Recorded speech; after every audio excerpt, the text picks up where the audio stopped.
The blurring thing just messed with my eyes really bad right then. I got...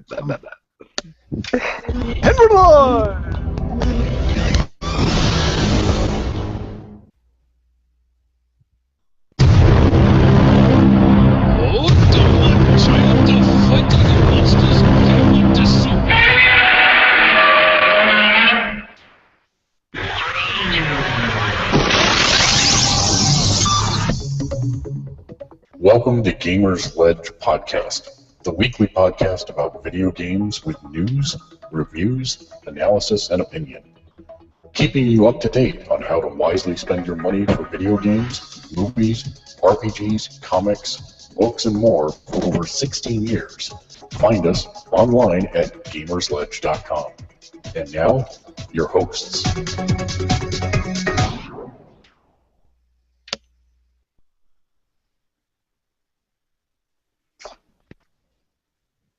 Pregnant pause.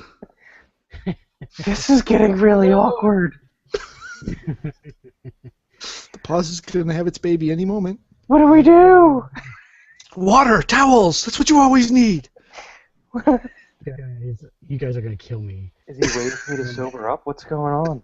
Yes, that's exactly it. Hello! Welcome to Gamersledge. Come on in. Have a refreshing Culver's 3-scoop banana split ice cream that I would show you, except I ate it all already. Sit down and relax. Welcome to Gamersledge Podcast. It's a conversation between friends. It's a look at what it means to be a hardcore gamer discussing the video game industry and all things nerdcore. We are meeting across Google Hangouts. This is a fan-supported and listener-supported podcast by fans just like you. We give it to you free of charge almost every Thursday on iTunes.com, Gamersledge.com, Wednesday live as we stream it. Rate us, subscribe to us, watch us on YouTube and Twitch.tv. Write in to balth at Gamersledge.com and let us know what you like, questions you have, or type of topics you would like us to discuss. Let's introduce our all-star studded panel of cast of people this week that I would be able to introduce better if I could talk, which I can't. Starting on my far left, we'll jump with Tube Monkey or Turo. Oh, I'm here. I made it out of the shower. Fresh and so clean.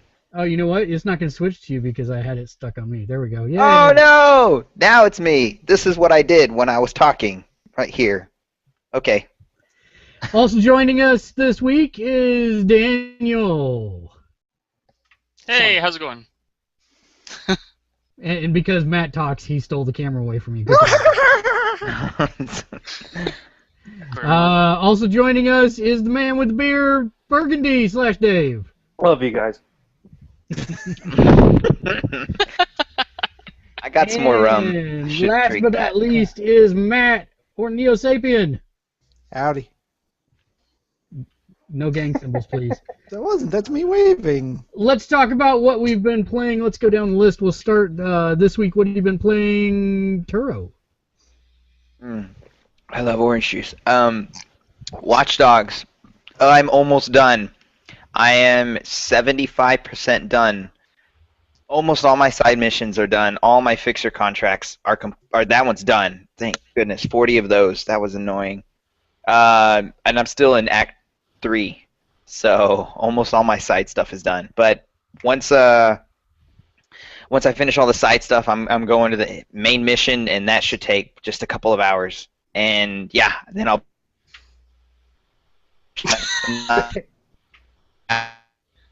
Your Geordie LaForge impression, Dave, kicked him off the internet, I think. Oh no, am I off? No, I'm still here. Yay! I'm back. Whew.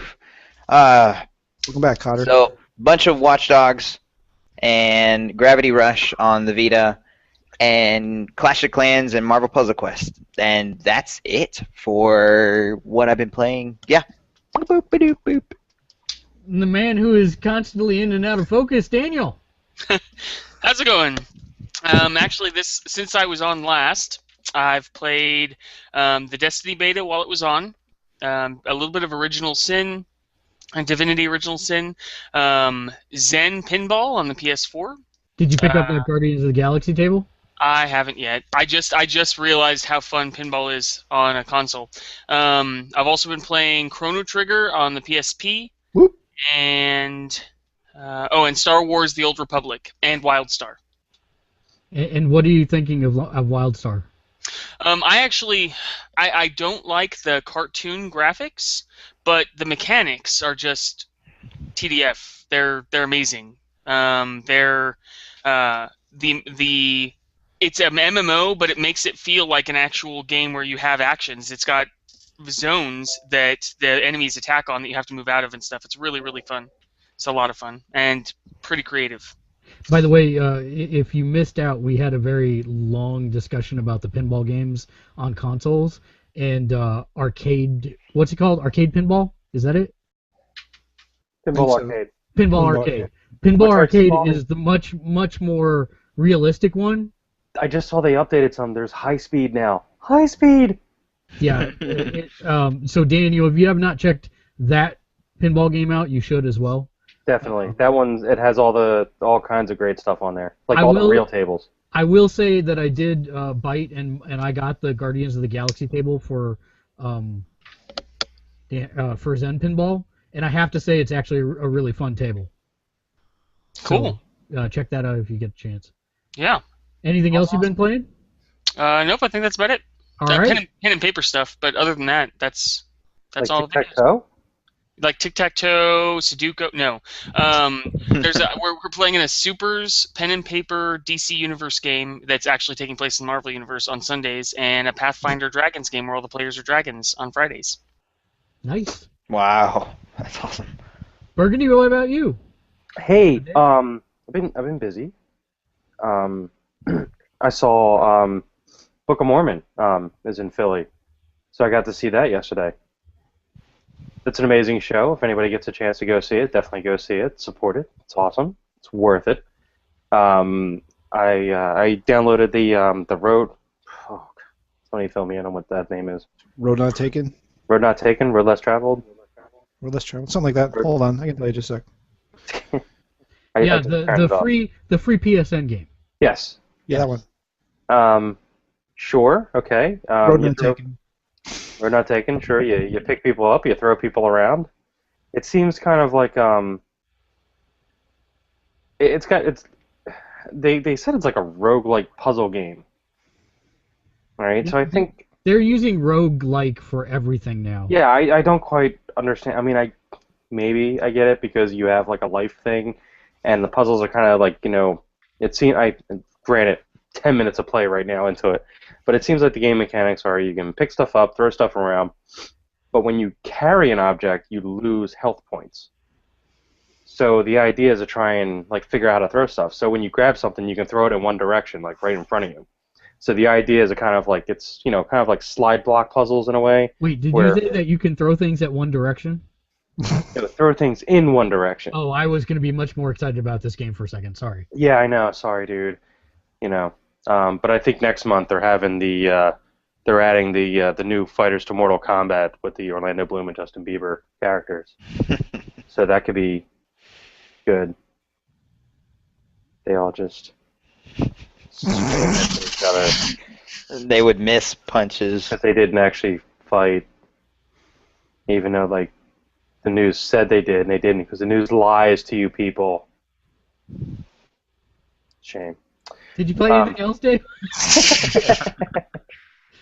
Trying to think. Not really much else. No, didn't play anything else. That's the only thing I've been able to play this week. Matt, how about you? I played episode 4 of season 2 of The Walking Dead. I have not done that yet. I need to. Yeah, you need to. You do. You need to.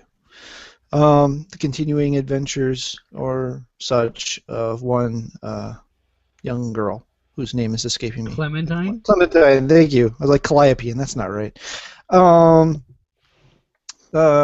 that was a good play. It's not too long. And did you notice that this Walking Dead game this season doesn't have a platinum trophy?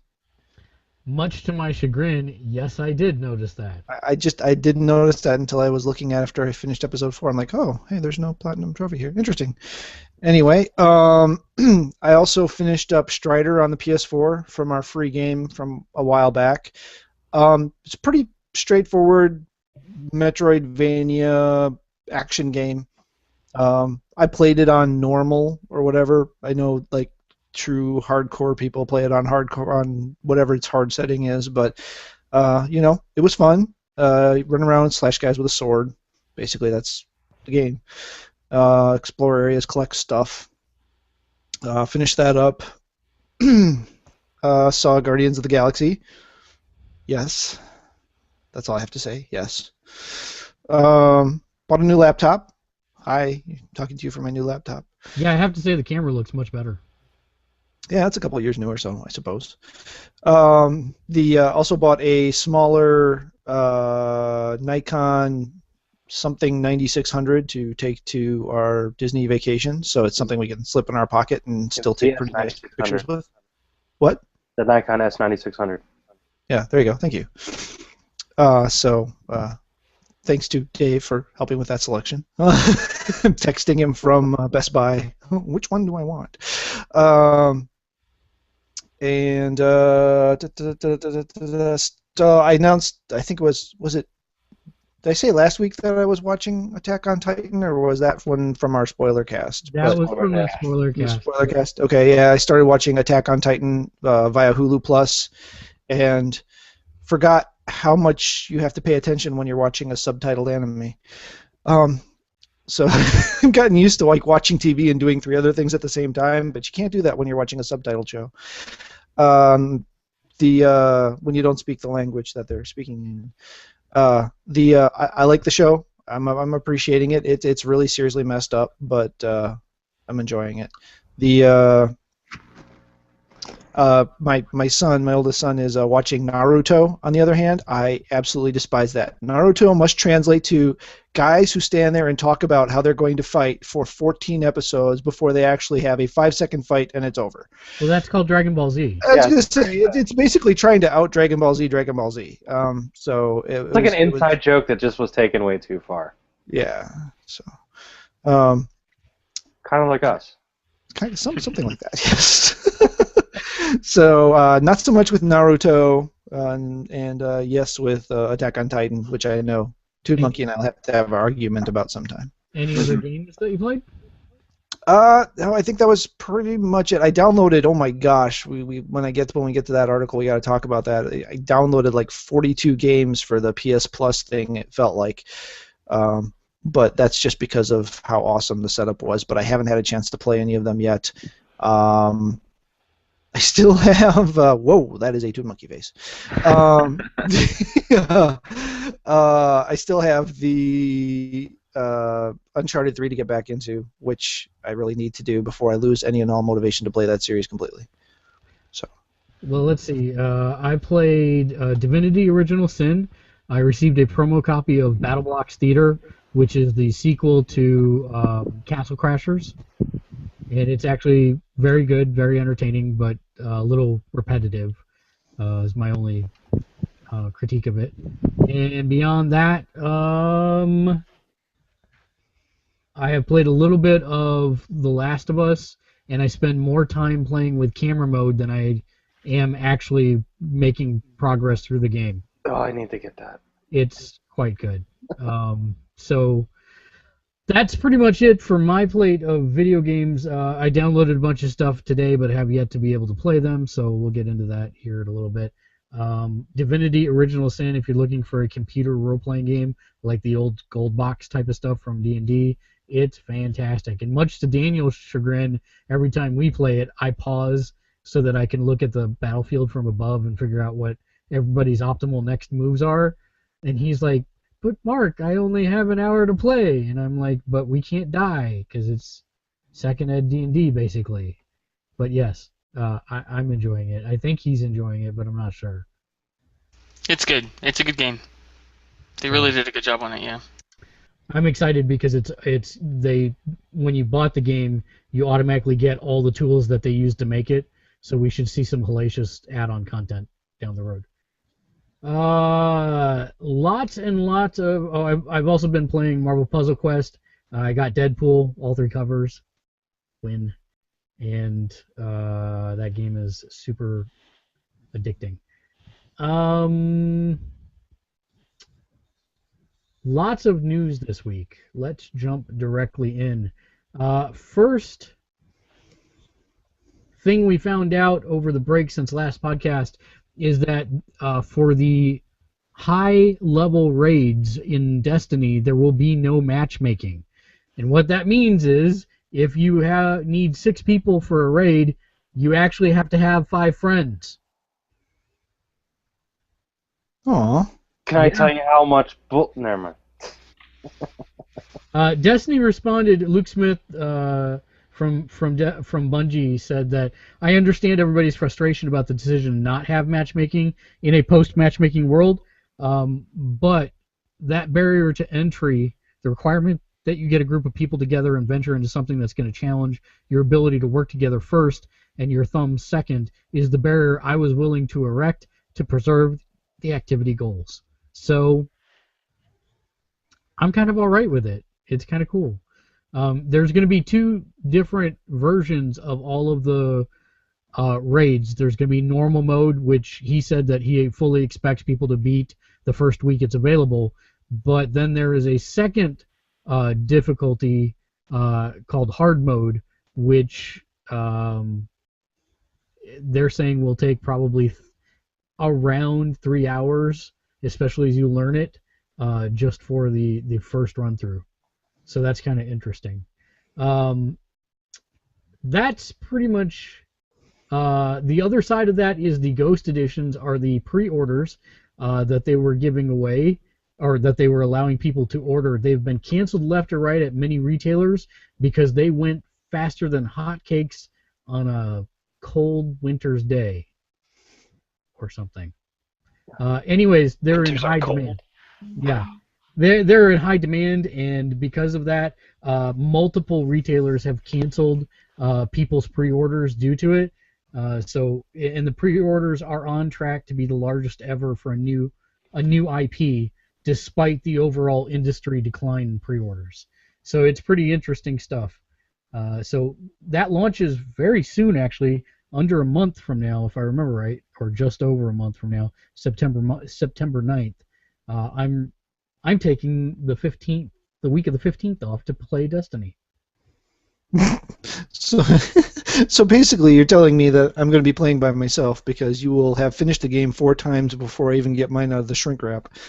No, they said there's already like a sidekick mode that we can do. I hate you. I got my name for the game. It's going to be Fanboy. I've got my name for the game. It's going to be Fanboy. Oh. You've got your name for the game. It's called Burgundy and Trial Access because guess what?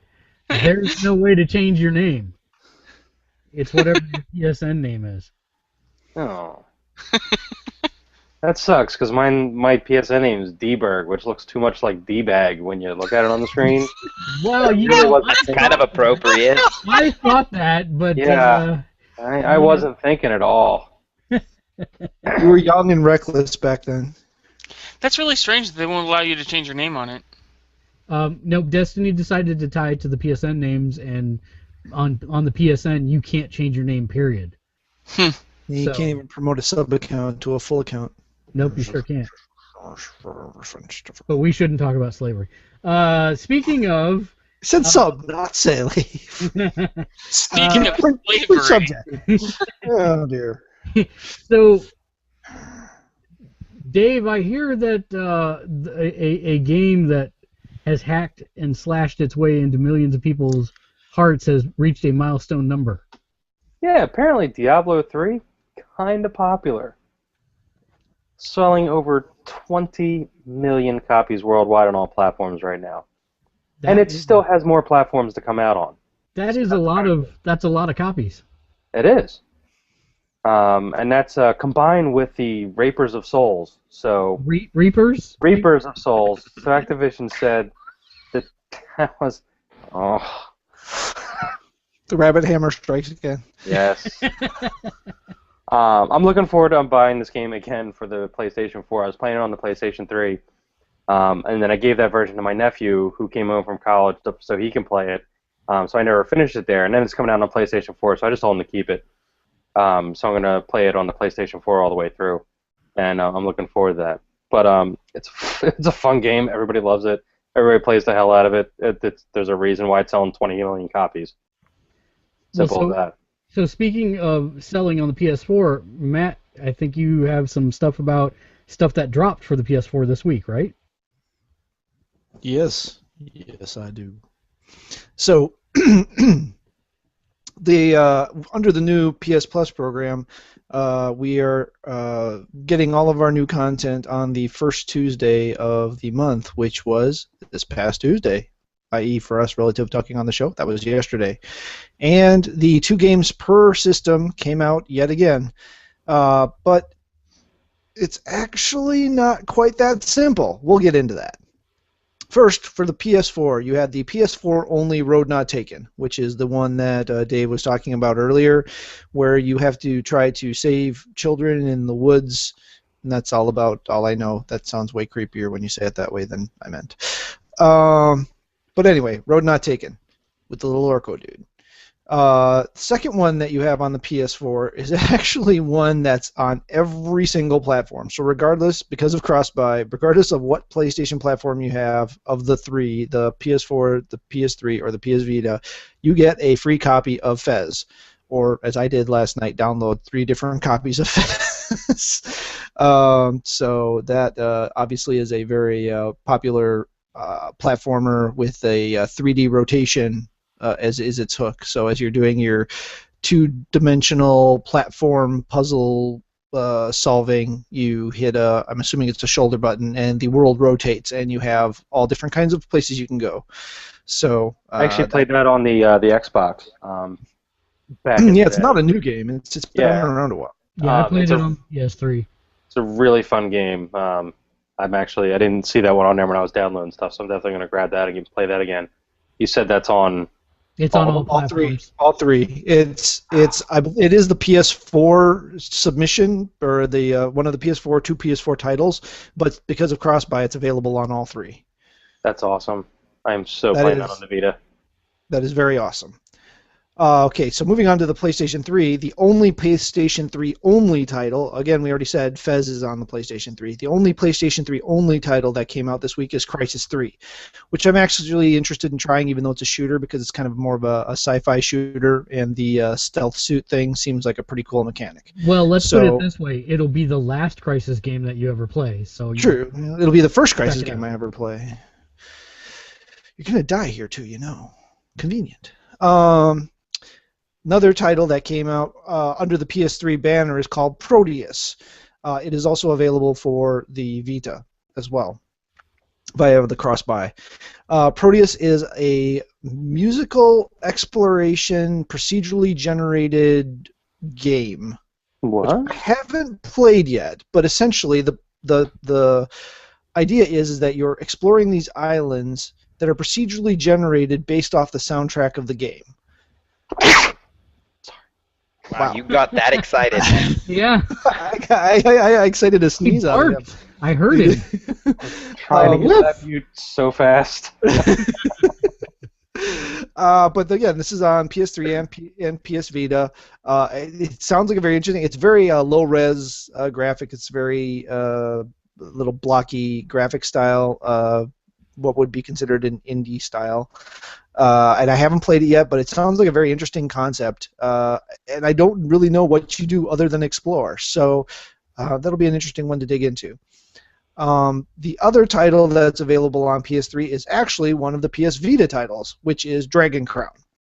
If you've watched the show or listened to the show for any amount of time, you heard when Dragon Crown came out, Dragon's Crown, is it Dragon or Dragons? Dragon's Crown. Came out that the gushing that was done over it by those that were playing it at the time. Turo. Yes. Download this to your Vita immediately. I did it last night. Okay, good. Now, here's the interesting thing. This game is not cross-buy, which is actually part of the reason I didn't buy it, or at least that's the excuse I use for part of the reason I didn't buy it. But because PlayStation loves their Plus members, they actually made the PS3 and the PlayStation Vita versions available for this promotion. So, bonus Sony. So again, that's a Vanillaware game published by Atlas, action, adventure, fantasy. If you want to know more, hit up balth, and he will tell you all you ever wanted to know about it. And yes, this is the game with the well-endowed sorceress. No, Sold. I'm sold now. No, let's take that back a step. The well-endowed everyone, males, females, Oh, jeez. Now I'm dwarves, super sold. dwarves, it doesn't matter. Everyone, it's an exaggerated art style. It is. No But one was spared from. Yeah, I never heard of the artist before. The guy's name is Rob Liefeld. Yeah, you literally just stole the joke I was Nice. just going to make. Nice. We are So- totally on the same page tonight. Freaking Whitefield. That must mean that's I'm very scary, drunk. I was just saying, that's scary considering the amount of alcohol. That's a bad night for you. So then we get down to the Vita, which already has Dragon Crown and already has Fez because of the two we've talked about. And also, as it's solo, it's the only one that has it, is a game called Metrico. And I don't know the exact playthrough of this, but it's I read the description, and it's a game about converting feet to yards and meters. No. But it does uses chart styles as the You're not format for the level. helping contradict me here. Well, well, I'm not converting standard to metric, but so it's a puzzle. It's a puzzling platformer, but the obstacles in it are things you'd see on informational charts, if you will. So I haven't played it, haven't fired it up yet. I've watched a quick video on it. Pretty much looks like a platform puzzler, but with a definite unique art style to it. It is, again, also a very simple style, again, with this one. So that rounds out your PlayStation Plus Instant Game Collection for August. Remember, they're only available for the 1 month now. None of these where the title's going from month to month to month. So any of those titles you want, or even if you don't, go ahead and add them to your download list because you might want them later. So, Daniel, Yes? I know that you do not have a PS3 or a Vita, do you? No. Did you know that you can still get these games? Really? Yes. All you have to do is log on to the PlayStation mobile app for your iPhone and actually purchase them for free, and it adds them automatically to your download queue so that should you ever buy a Vita or a PS3 again, you can just start the download right to your system. Interesting. And that has been true forever. You could use also the web store or the PlayStation app for Android as well. Awesome. So just FYI, you might want to look at doing that since I know no you have joke. PlayStation Plus. No joke. That's awesome. Yeah, it's actually a really good deal. So, Turo, it sounds like the PlayStation Plus program is evolving into something cool. I know that you are evolving into our next story, right? Yeah, angrily, but at the same time, it's okay. It really is. Wait, Evolve. he's evolving. Ah! Dun, dun, dun, dun, dun. Hit B, we don't want to see that. Oh, dang it! All right. Level 2 Anyway. monkey. At least I can learn moves faster. Whatever. The game Evolved has been delayed until February. They haven't said why, but I'm pretty sure it's just to tweak it, make it better. And it's okay. It really is, because this gives us more time to play Destiny and more Destiny. So I think I'm quite all right. Because You know, actually, I called them and they told me because I'm such a top tier journalist that it's actually just to jerk around with you. Oh, well, tell them the thanks, because it's going to give me more time to play Destiny. Yes, and I'm off in February, so yes, please. That's awesome. Yeah, well, you know, I was a little worried about the onslaught of games that was coming in the month of October because there were a bajillion of them. There was This- a lot. Yeah, it makes sense, first of all, and second of all, I'm still got Destiny to play. I've got Shadows of Mordor to play. Oh, that looks awesome, too. Yeah. I've got Diablo 3 to play. I'm quite happy with the lineup. When does Diablo 3 come out for the next gen, current gen, future August gen? 19th.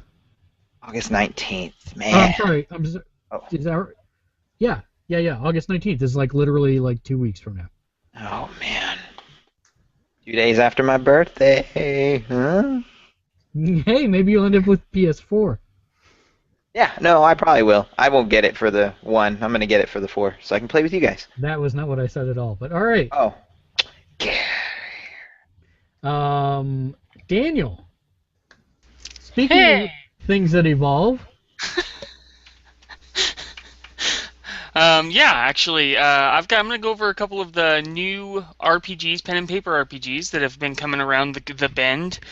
These are releases that have been since the end of last year, because obviously I haven't been here to help out. I am planning on posting more to the site, reviews for some of these pen and paper games, so that people know more about them and know where they can get them.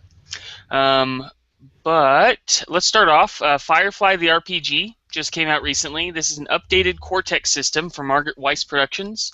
I've flipped through this one, and it goes into some good detail about the show. They actually have episode synopsis, as if the episodes of Firefly the TV show were games that had occurred.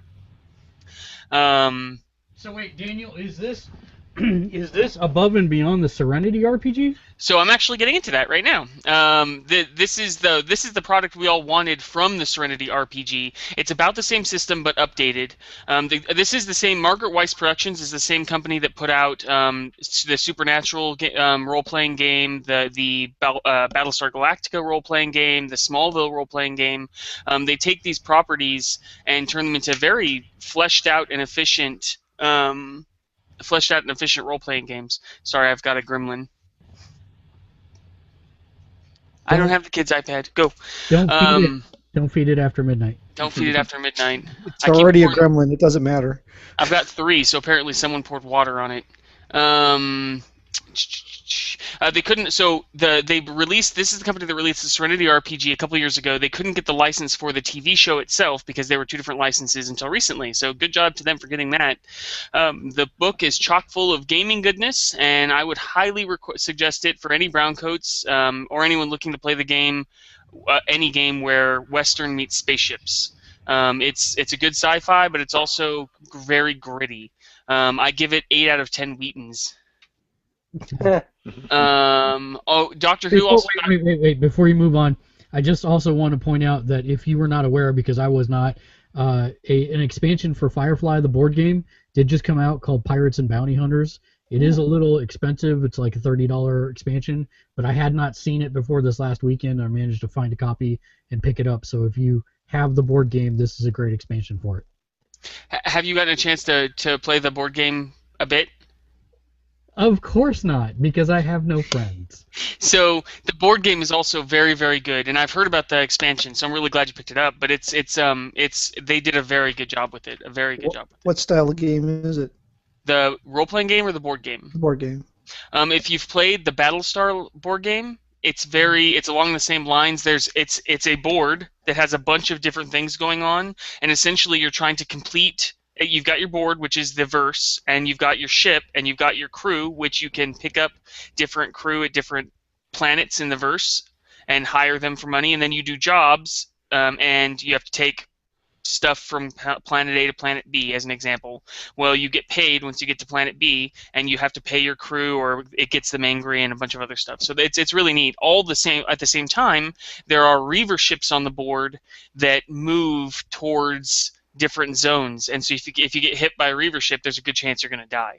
It's a pretty fun game, but it's one of those like Risk that ends up taking a while to play. Yeah, that sounds like what's a minimum age you'd think on that? If they can read and they've seen Firefly, they're probably fine. But I'm the same dad that takes my kids to see all of the Marvel movies regardless of the cussing and the like. So I may not be the best judge. Level. I mean, it sounds like I'm thinking they got to be probably 11, 12 at least. I'd say that's probably a good starting point. 11 and 12. My kids are all under 10 and under, and I don't think they'd be able to handle it yet. Taro, that means you can play it next year. Hooray! So I will actually be playing that game at some point. I bought it for a friend of mine for Christmas. It's a really good game. It is. Moving on, because I've got four other things. Doctor Who also got an update. Doctor Who, the role-playing game. It was a box set a couple years ago with the 10th Doctor, David Tennant, and had all of the updates till then. They released a smaller thing for the 11th Doctor, Matt Smith's Doctor, with his villains, and now they've released a limited edition hardback book. It retails kind of high, around the $50 price point, but it's got everything included. So it went from a box with a whole bunch of scattered pieces to a full book that has a lot more detailed information. It's really neat. It's just not at my price point yet. It is on my list, though. Does it include the War Doctor? This does not, but according to the FAQ on the site, I think it's Cubicle 7. According to the FAQ on the site, they are going to be releasing more detailed information in a supplement or book for not only the War Doctor, but the Time War, so that you can actually play games that occur in the bubble. So I'm really looking forward to that as well.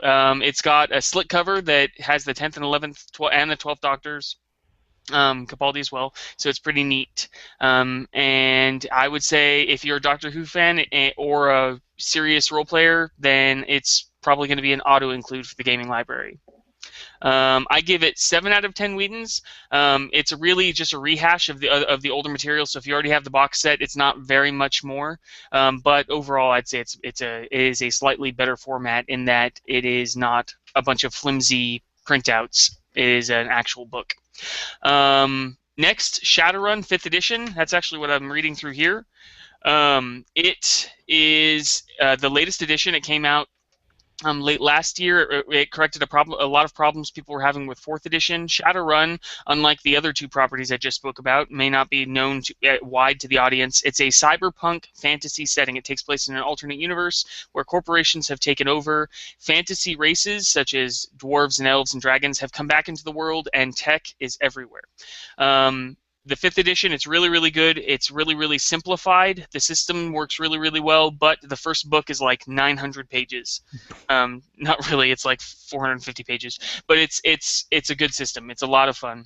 You can take a look at any of the information you want from Shadowrun Missions, the Facebook site, or Shadowrun Catalyst Labs, which is the folks that volunteer to run all the games. So it's a good system. I definitely suggest it. I give it 8 out of 10 Wheatons because I think it's a really good system. I love how it plays together, and I'm actually going to be running it for a convention here in a couple weeks. So wait, your rating system, I originally thought you were saying Whedons as in Joss Whedons, but now I think you're saying Wheatons as in Will Wheatons. Will Wheatons. I give it 8 out of 10 Will Wheatons. Got it. Which makes more sense because of, because he's a role player, yeah. I thought he changed the scale after, like, when he was doing the Firefly one. I thought, like, he changed it. Like, I thought he did Whedon for that one and then went. Well, that's what I thought too, but then when he re-enunciated it, so I wanted to double check. No, it's been Wheatons. I'm just tired and punch drunk. So yeah, there's that, and then the last but not least is Star Wars. I don't know if any of you have gotten the chance to play Star Wars Edge of the Empire.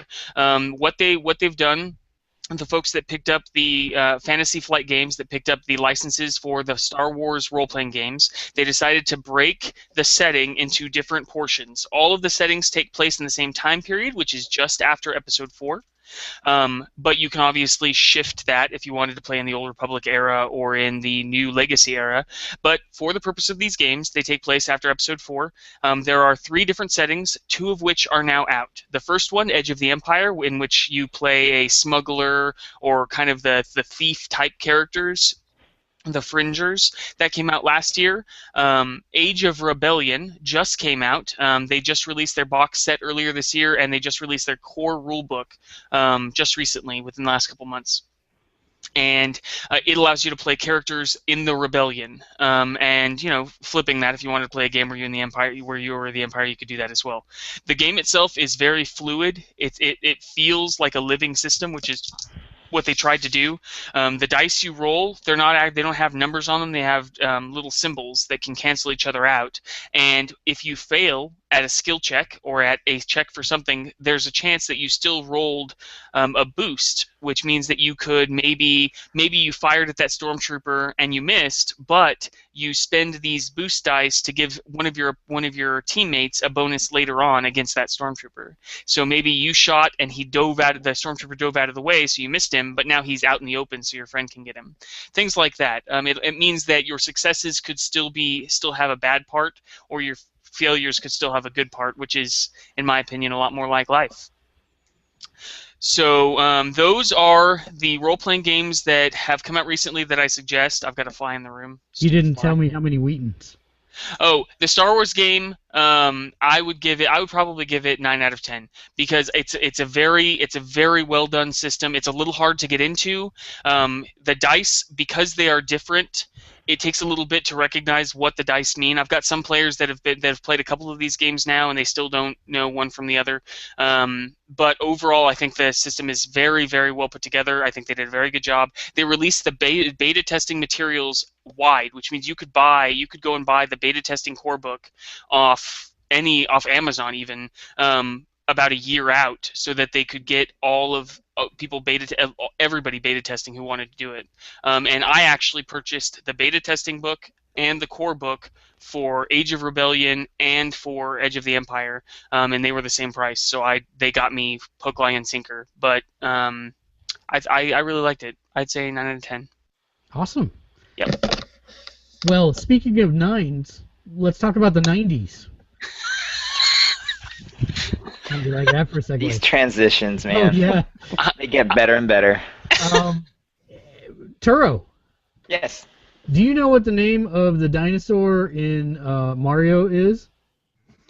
Dinosaur. Oh, Yoshi. No, you don't know the name because that's not his name. Is that the animal? Are that- they Yoshis? So there's an author who wrote a book called Console Wars, and in doing his research, he found a page from an old internal Nintendo of America character manual about Yoshi that says, quote, Yoshi, properly known as T. Yoshisaur Munchakoopas, Oh, jeez. had been held captive in an egg until Mario Homo Nintendo-ness bopped along and rescued him. So, The human Nintendo? What? yes. Sure this wasn't Wikipedia or something? No, this is an actual internal Nintendo of America character manual. So, in one fell swoop, he told us that the name that we've been calling this dinosaur for the last 20 years is just flat out wrong. And number 2, Mario is not human. I don't like that at all. Considering the whole series is about a bad mushroom trip, I guess. Or a bad dream. T. Yoshisaur Munchakoopas. That's awful. That's like that's Muncha- really awful. Munchakoopas? Munchakoopas. It's like when Sonic 2 came out, they looked at it and were just like, oh my god, how are we going to combat miles per hour? But the interesting thing is with the T in front of it, that identifies him as a T-Rex. A cute T-Rex, but a T-Rex nonetheless. I mean, they're all Yoshis to me. I guess you would just call it by what it is. So, Still Yoshi. It's still Least Yoshi. in- So, it's a short name. Speaking of things that we create when we're bored, Minecraft? It is just a pleasure to watch you work. What's your pleasure is the word I would use. Daniel, I believe you have I'm a not gonna be story on Little Big Planet 3, right? I do. So it's going to be Little Big Planet 3 is going to be released to hit shelves November 18th for the PS4 and PS3. I myself, I loved Little Big Planet 2 and 1. I made a whole bunch of levels. I was a big fan. So I've got high hopes for Little Big Planet 3, even though it's a different development team, different development group. But in the latest episode of the PlayStation Blogcast, senior producer Tom O'Connor provided quite a bit of information on the next, a lot better information on what we can see and expect out of Little Big Planet 3.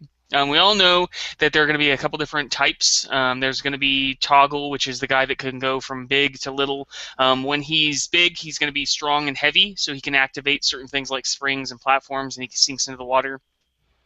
When he goes small, he goes a lot quicker and moves through gaps. We know that the guy with 4 legs, Oddstock, he's really fast and dynamic. He can jump and slide and do all those neat things. Swoop, which is the bird, can fly and swoop.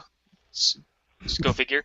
He can pick up objects and other characters, and you can actually. They're talking about how you can customize him to make him into a dragon and make him breathe fire and a lot more. I approve of this message. That gives me a lot of hope.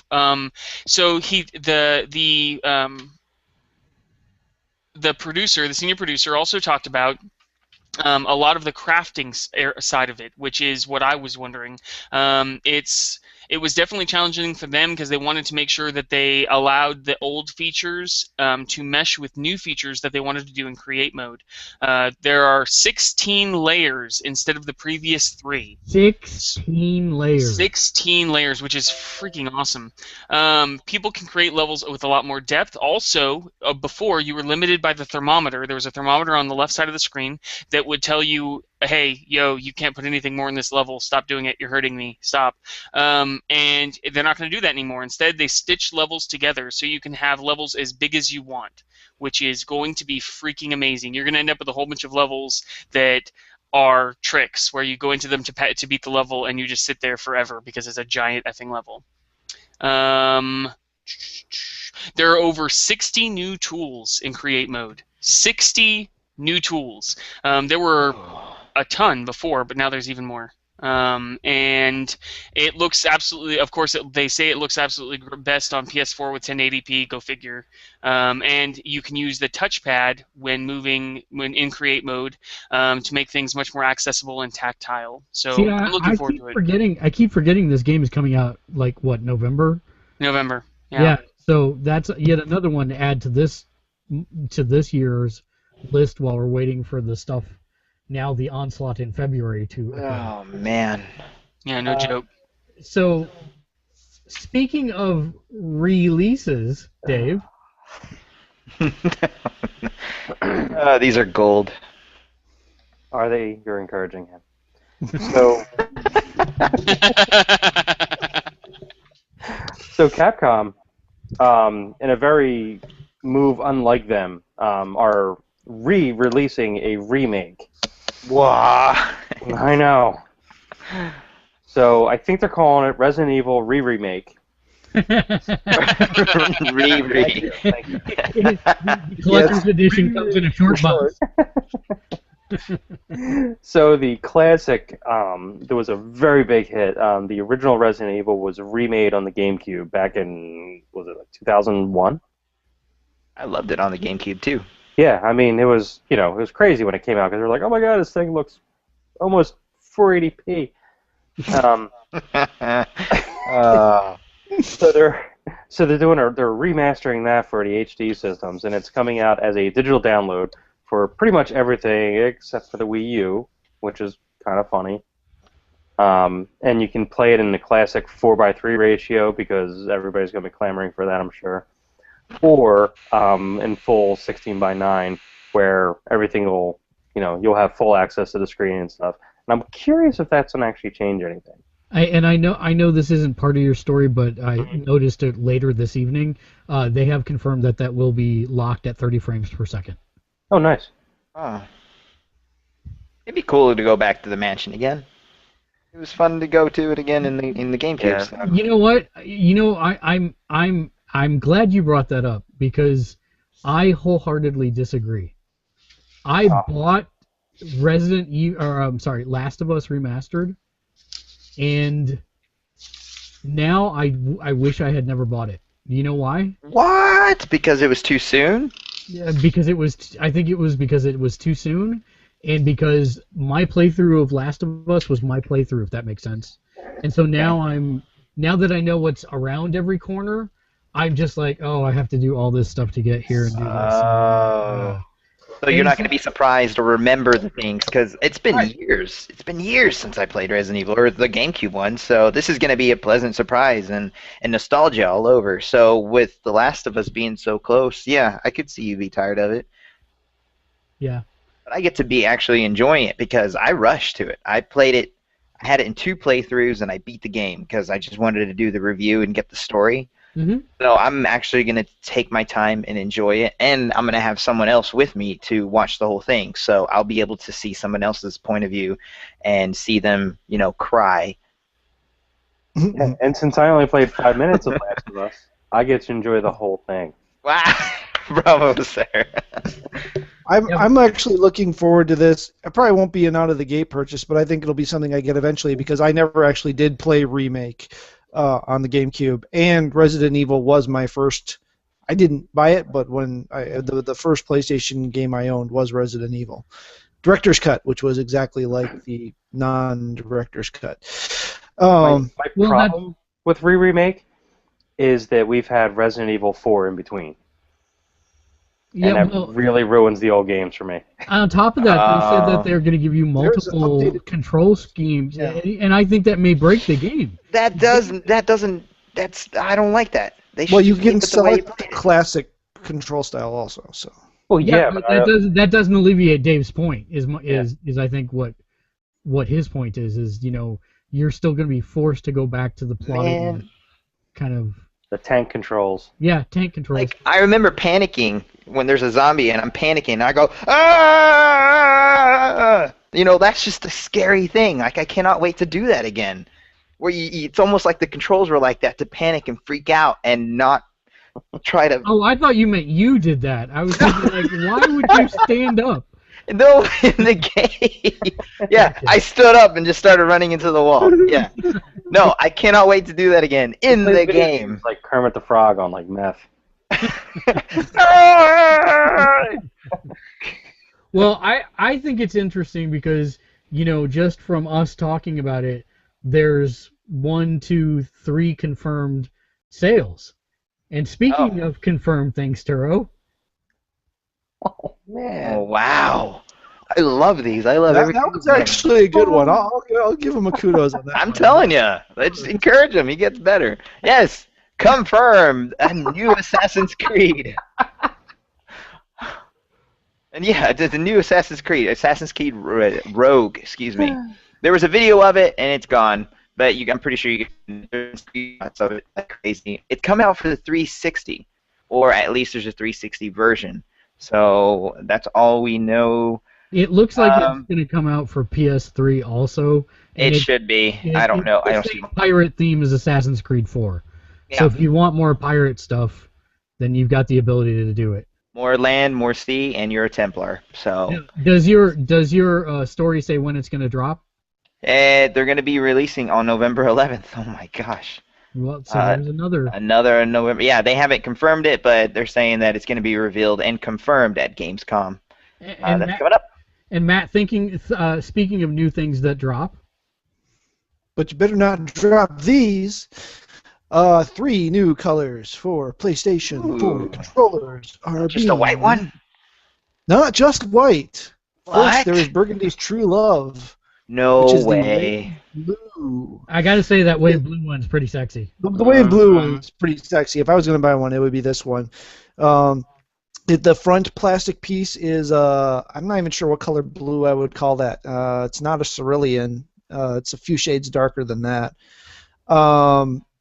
But then the back piece is black. So the back piece is black like the current one is, and the front plate is blue with black buttons and the black stick on it, or in the pad is in black also. So that's pretty nice looking, and that one is dropping on the 19th of August. Not all of these are dropping on the same date. So the first one will be the 19th of August, which is the Wave Blue DualShock 4. I believe Dave will buy like 20 of these. They're just one to start. Just one to start. I didn't say all at once. Next up is the Glacier White, which we all saw as a part of the Destiny bundle with the white PlayStation 4.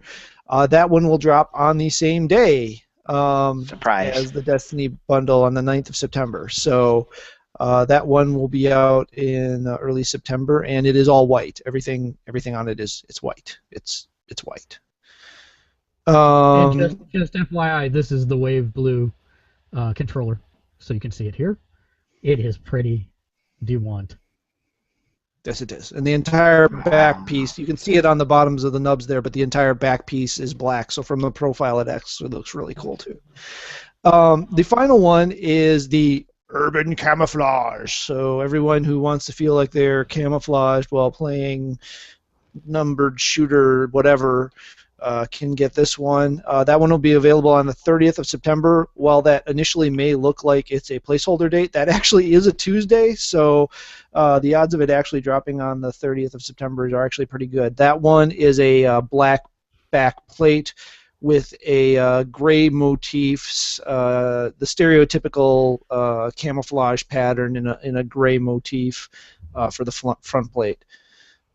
So those are your new controllers. I know some people are probably in the market for one already. I know my left stick, the rubber on the outside of my left stick on both of my controllers is starting to wear off. It hasn't affected gameplay yet, but it'll be an issue eventually. No word on whether any changes other than color have been made to these controllers. I'm guessing not. So it'll be the same thing, just different colors. So speaking of other new things dropping, Square Enix is having a sale on the PlayStation Network for all their RPGs. The notable things is most games have dropped to $5, $4.99 for titles such as Chrono Cross, Chrono Trigger, Final Fantasy Origins 3, 4, 5, 6, 7, 8, 9, Final Fantasy Tactics, Final Fantasy The War of the Lions, the PSP game, which I believe will work on your Vita. Dissidia, and then they have some $9.99 games like Final Fantasy IV, the Complete Collection, Dissidia. And by the way, just pro tip, they have Dissidia, and then they have Dissidia Duodecim, which was the sequel. And if you're not familiar with it, buy the sequel because it contains the entire first game in it. Really? Yes. So that's kind of silly. They also have the Final Fantasy X-10-2 HD remasters priced for $20 for either the PS3 or Vita version. How long are these prices going to last? I saw them and got very excited. I don't think it's going to last that long, to be honest. So that'd be something I would take advantage of pretty quick. And then they have Lightning Returns for $24.99, which no one should buy that ever. So there you go. Is that just for the Vita, or is it cross-buy, or...? What, Lightning Returns? That's just... No. The other ones. Like they do not know the words cross-buy. Oh, okay. I will tell you that if you get the PS1 games, those will work on the Vita, as well as your PS3. Okay. Most of the time. Most of the time.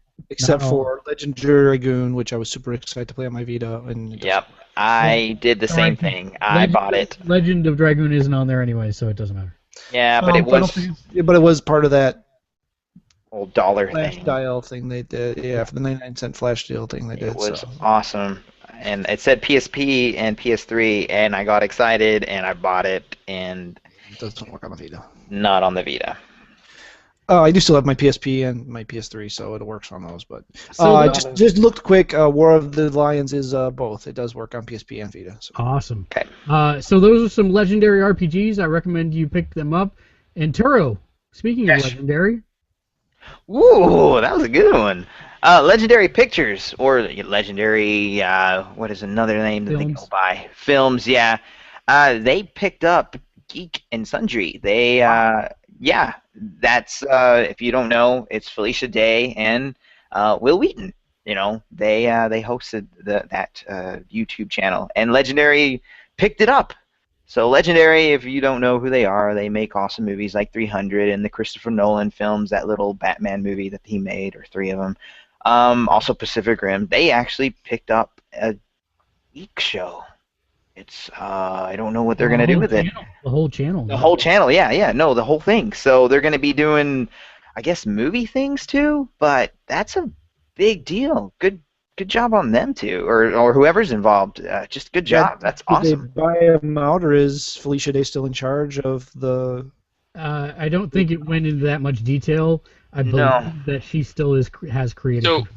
so I actually read saw this article the other day, and she and her friends that were originally in control of the channel, they still have a lot of, they're still there, they're still working there, and they still have a lot of control over what is being produced, but the Legendary is looking at possible TV shows and like actual TV shows and media TV shows like we've been seeing pop up on Netflix and the like, where they're actually produced episodes for their channels. So it looks like a lot of expanded content. It's pretty neat. Awesome. Yeah, no joke. So Dave, we know But about now is it uncool now though because it's not indie anymore? I don't know. You'd be the one to tell us. No, I'm the one that got slammed on this. I got slammed on this the other day, so I'm just asking because apparently there are very strict rules on what defines indie, and I just don't understand. So Dave, we know what Felicia and Will are up to, but what about Justin? Justin. Does anybody remember Justin TV? Seriously. I do. Okay. I do, Yeah, yeah. you do, because you're old and geek. But like, so apparently, they went on to they have Twitch under their umbrella and everything, and that's the only thing that's doing well for them. So they're kind of making Justin TV go away. So I was actually shocked that Justin TV was still around. Personally, feel kind of upset about that. So when I started streaming on Twitch, I had to have a Justin.tv account. Yeah. I totally didn't realize that was like a thing still. But now nobody will because it's going away. And I don't mean to take creative control away from you, but you got to roll that into the other story. No, I don't. Yes, you do. We'll talk more about Twitch. No. No, because we've got other Let's things. go now. Push the button now. Got other things that we need to get to the bottom of, and Elevator, go down. we'll do that by digging down to business and talking about Shovel Knight's sales. So, I hate you. one of the things that we hardly ever are privy to in the game development side of the industry is what sales figures for a game look like, especially a digital game that's not released on disc. Shovel Knight is a unique prospect in that it's both a digital game and a 3DS game and a Wii U game. But it's been out for a month, and Gamasutra has an interview with the dev team where they actually announce how much money they made from the Kickstarter, show what the actual budget is to make the game, and how they're $700,000 short even after the Kickstarter, and then what their actual sales were and how they're going to be able to eat for the next year after the game is launched. It's a fascinating read. The short answer is after a month, they had initially projected that they would have somewhere around 75,000 units sold.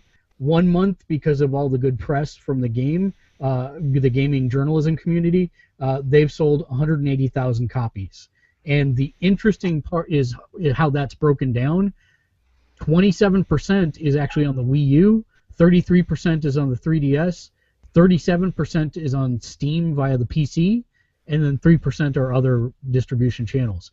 So whereas you might expect it to be dominated by the PC market, it's actually split evenly 33, 33, and 33 pretty much across Wii U, 3DS, and PC. So that's very it's very interesting. I got it personally for the 3DS. I think it works really great on that platform. I want it on the Vita so bad. It would pop on the Vita. Yeah, I mean it works on a 3DS though. I'm fine with that. Yeah, except I don't own or want a 3DS. How do you not have a 3DS? Because I have an OLED Vita. But and it's I loves it. 3DS. It's cheap. You get them by the bushel.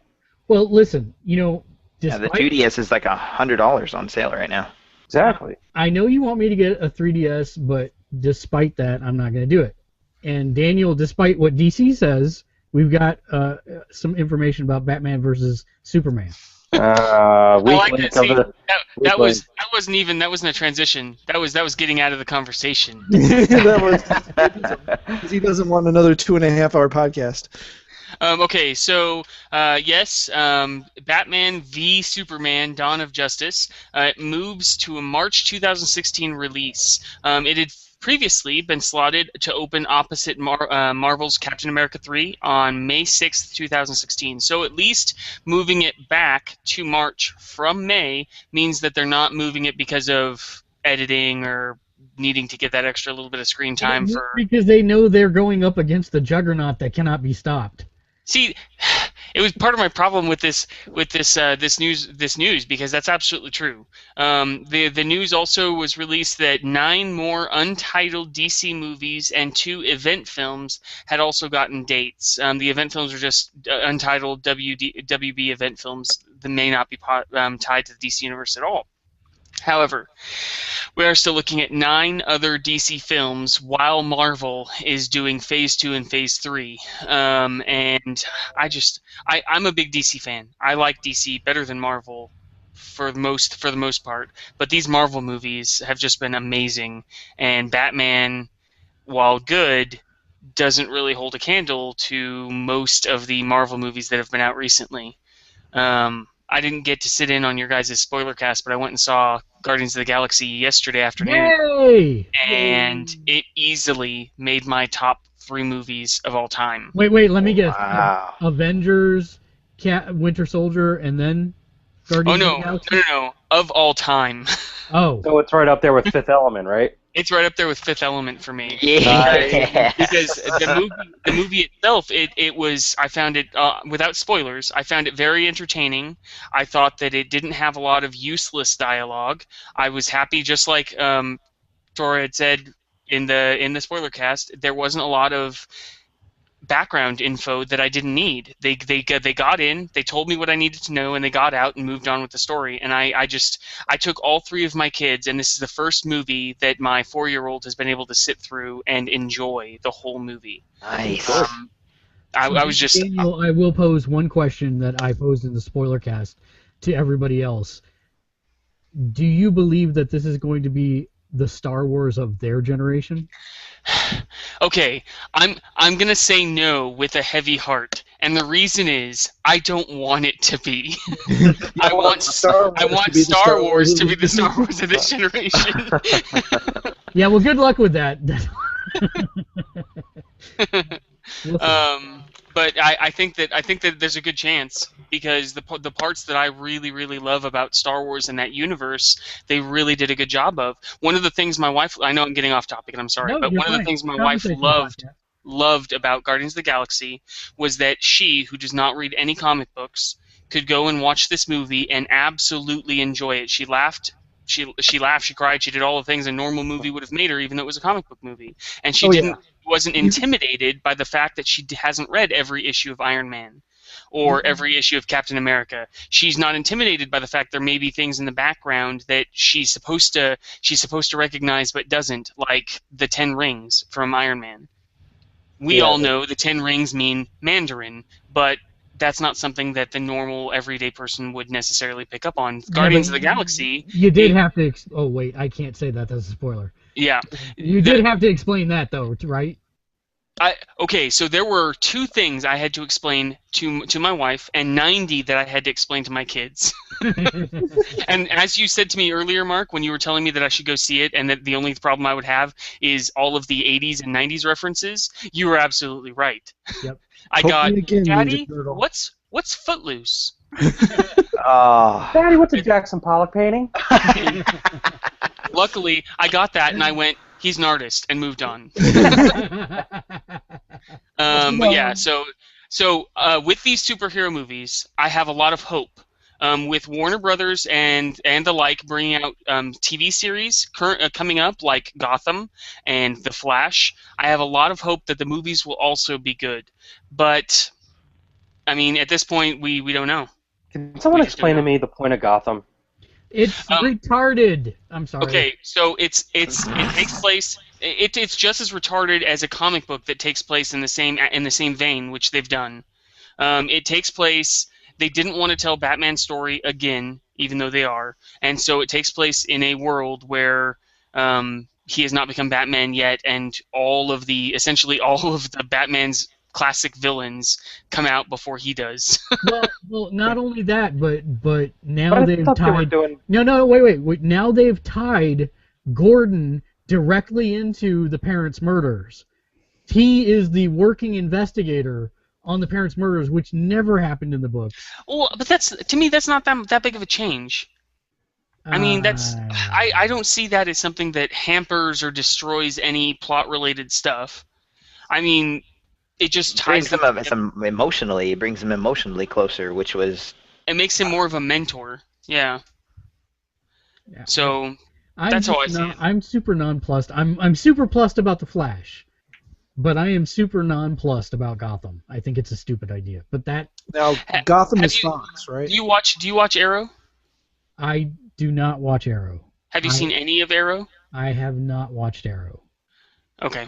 I have watched all of Smallville.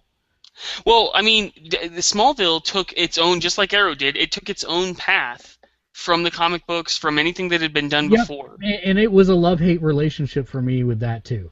Yeah. So- So I mean, I foresee it. In the end, I believe you're right. I think Gotham's a Fox property, so we'll only get half a season anyway. So it And doesn't it'll make a be difference. shown out of order. So Yeah.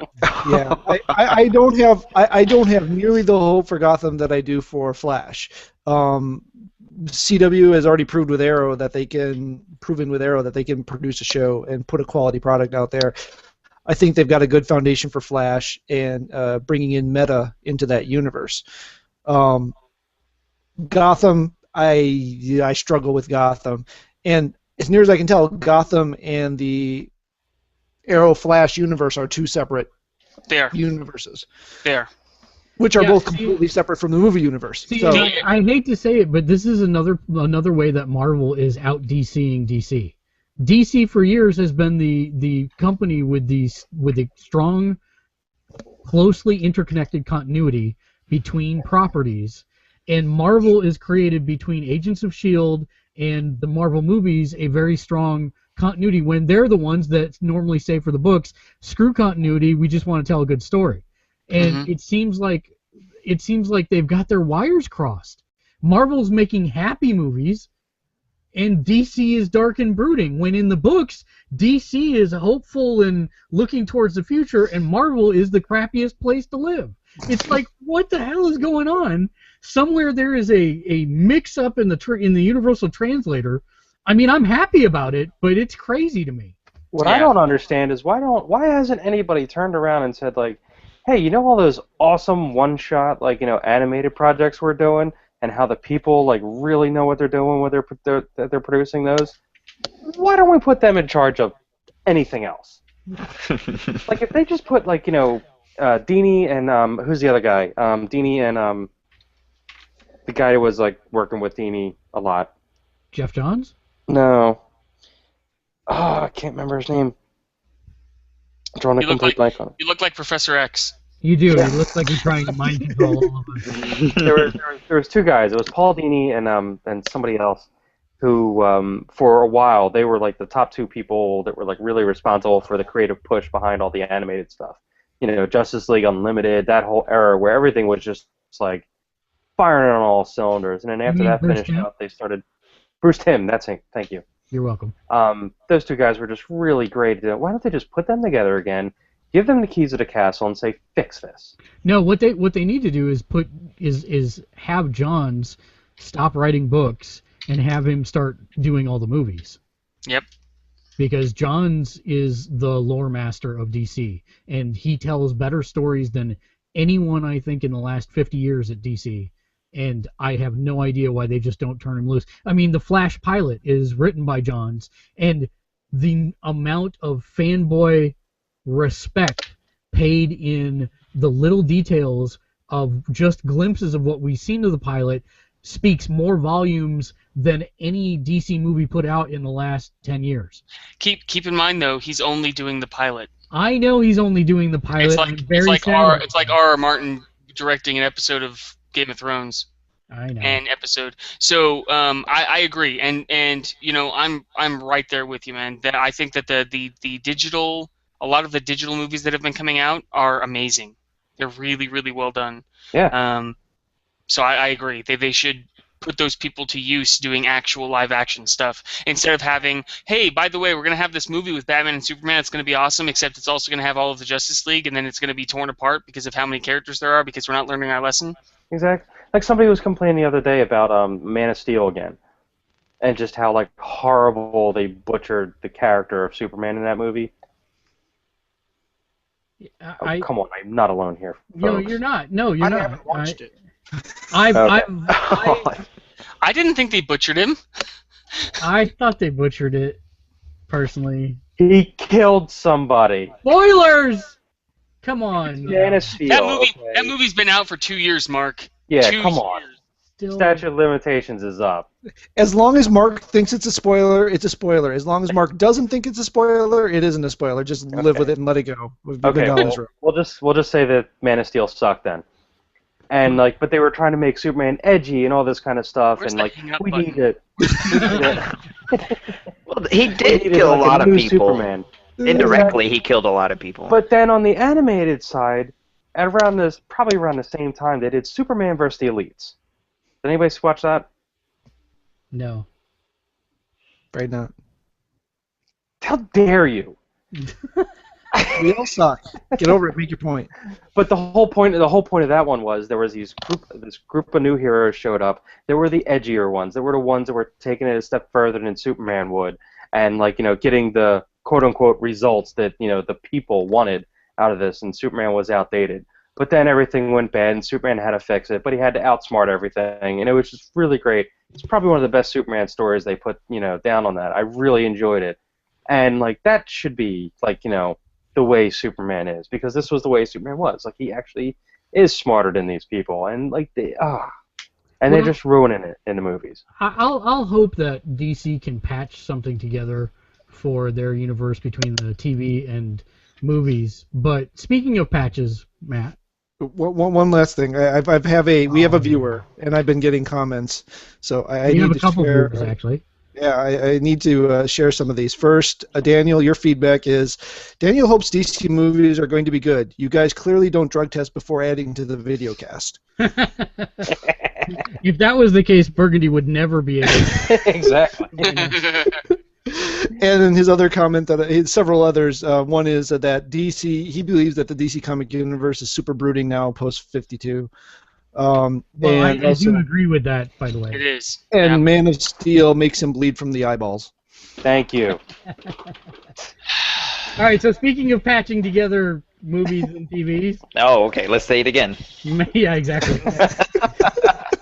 It was too good. I have to say it again. That's right. Okay, well, for those, we had a Diablo 3 story earlier about the great success that game has had, and you can have much more great success with when you jump from the current gen versions to the next gen versions of Diablo 3, because the company whose name is escaping my brain, that one, thank you, has now set it up so that for the console versions you can export your character from any current version, or current gen being last gen being, dang it, they've made this too hard. Any PS3 or Xbox 360 version, you can export your character into either the Xbox One or the PS4 version. So if you're on Xbox 360 and you bought a PS4, you can export your Xbox 360 Diablo 3 version and import it into your PS4 version. There's instructions on Blizzard's battle.net page for Diablo 3 that you can go check out how to do it. It's you're saving to the cloud for Blizzard, Active Blizzard Vision, rather than the PlayStation Cloud where you can save your saves out to the cloud for the PSN. This is actually a separate cloud save that's specifically You don't set have up to by do Blizzard for anything. this. You don't have to do anything special. You just say export, and it automatically puts it. Right. There's a patch coming out for it It's that already out. adds an export. Right. Okay, there's a patch that came out. Excuse me. And yeah, it's simply a menu option of export save. So I might have a friend who already have traded in his copy of Diablo 3 during one of GameStop's trade-in sales to get like $30 for his trade-in for it, and he forgot that he had not exported his games, so he might have gone to GameStop tonight and bought a pre-owned copy so that he could come back, stick the disc in, export his characters, and then return it tomorrow for full price. let's see, that guy's name may be Mark. No, it's a friend of mine. It's a friend. Really? It's a friend who looks a lot like him and lives in his house. So hopefully that won't count against GameStop's number of sales towards Diablo 3. It will. Speaking of number of sales, Turo. Yes, I'm back. Sorry. Drinking, and there's a random cat outside. I don't know which is more random, the cat or the drinking. I don't know. Oh, speaking of sales and big numbers, let me go back to it. UK. Or Take-Two, excuse me. Take-Two has announced their numbers and figures of their sales and stuff, and they actually announced that they lost some money. They actually lost, let's see, $35.4 million, but it's less than $61.9 million the same period a year ago. But on top of those losses, I guess it was okay for them. The top games that they've sold, let's see, we have NBA 2K14. It shipped over 7 million units. Borderlands 2 has sold over 10 million units. You know, it's a big game. Civilization 5 over 6 million, and Bioshock Infinite is approaching 7 million. But the number one, even combined, it still does not beat GTA 5, which has shipped 34 million units. It's huge. That's awesome. But even if they sold all those games, and that's including the pre-orders for the GTA 5 game coming out in, what is it? That's October? That's also this. Oh my gosh! So, Stinking October. which is But yeah. why I think a lot of these game companies have moved to a different date, because there was so much congestion in this year's holiday season. Oh man. Okay. Well, it's gonna be a lot of games. So Dave, I know you're not a super huge fan of GTA. You know, those types of outlaws and cops games. But speaking of cops, Wow. Cops apparently. That was forced. yeah, absolutely. Cops apparently I'll be here all stormed. week. Tip your waitress. They apparently stormed Square Enix on the What side now? of SNK.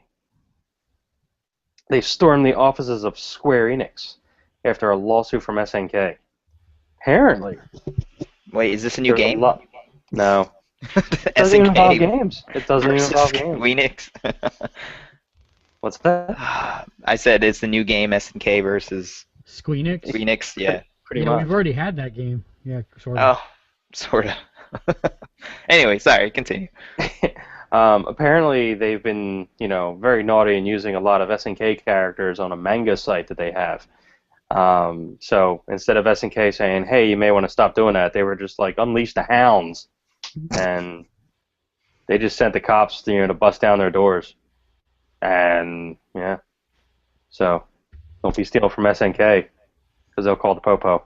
Yep, they take their Wow. copyright pretty seriously. No kidding. I mean, they didn't even warn them. They were just like, "F these guys." More so than Samsung or Apple or Motorola. Ugh. Dude, Well, just expect just like a full No. gangland style thing to break out between these two companies. That's my prediction. Huh. I didn't know they were Mexican.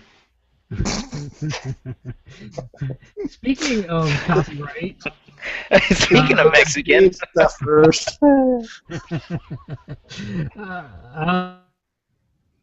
Twitch new updates. The has a lot of people upset because starting today, Twitch is now scanning videos for unauthorized third-party audio, in-game and ambient.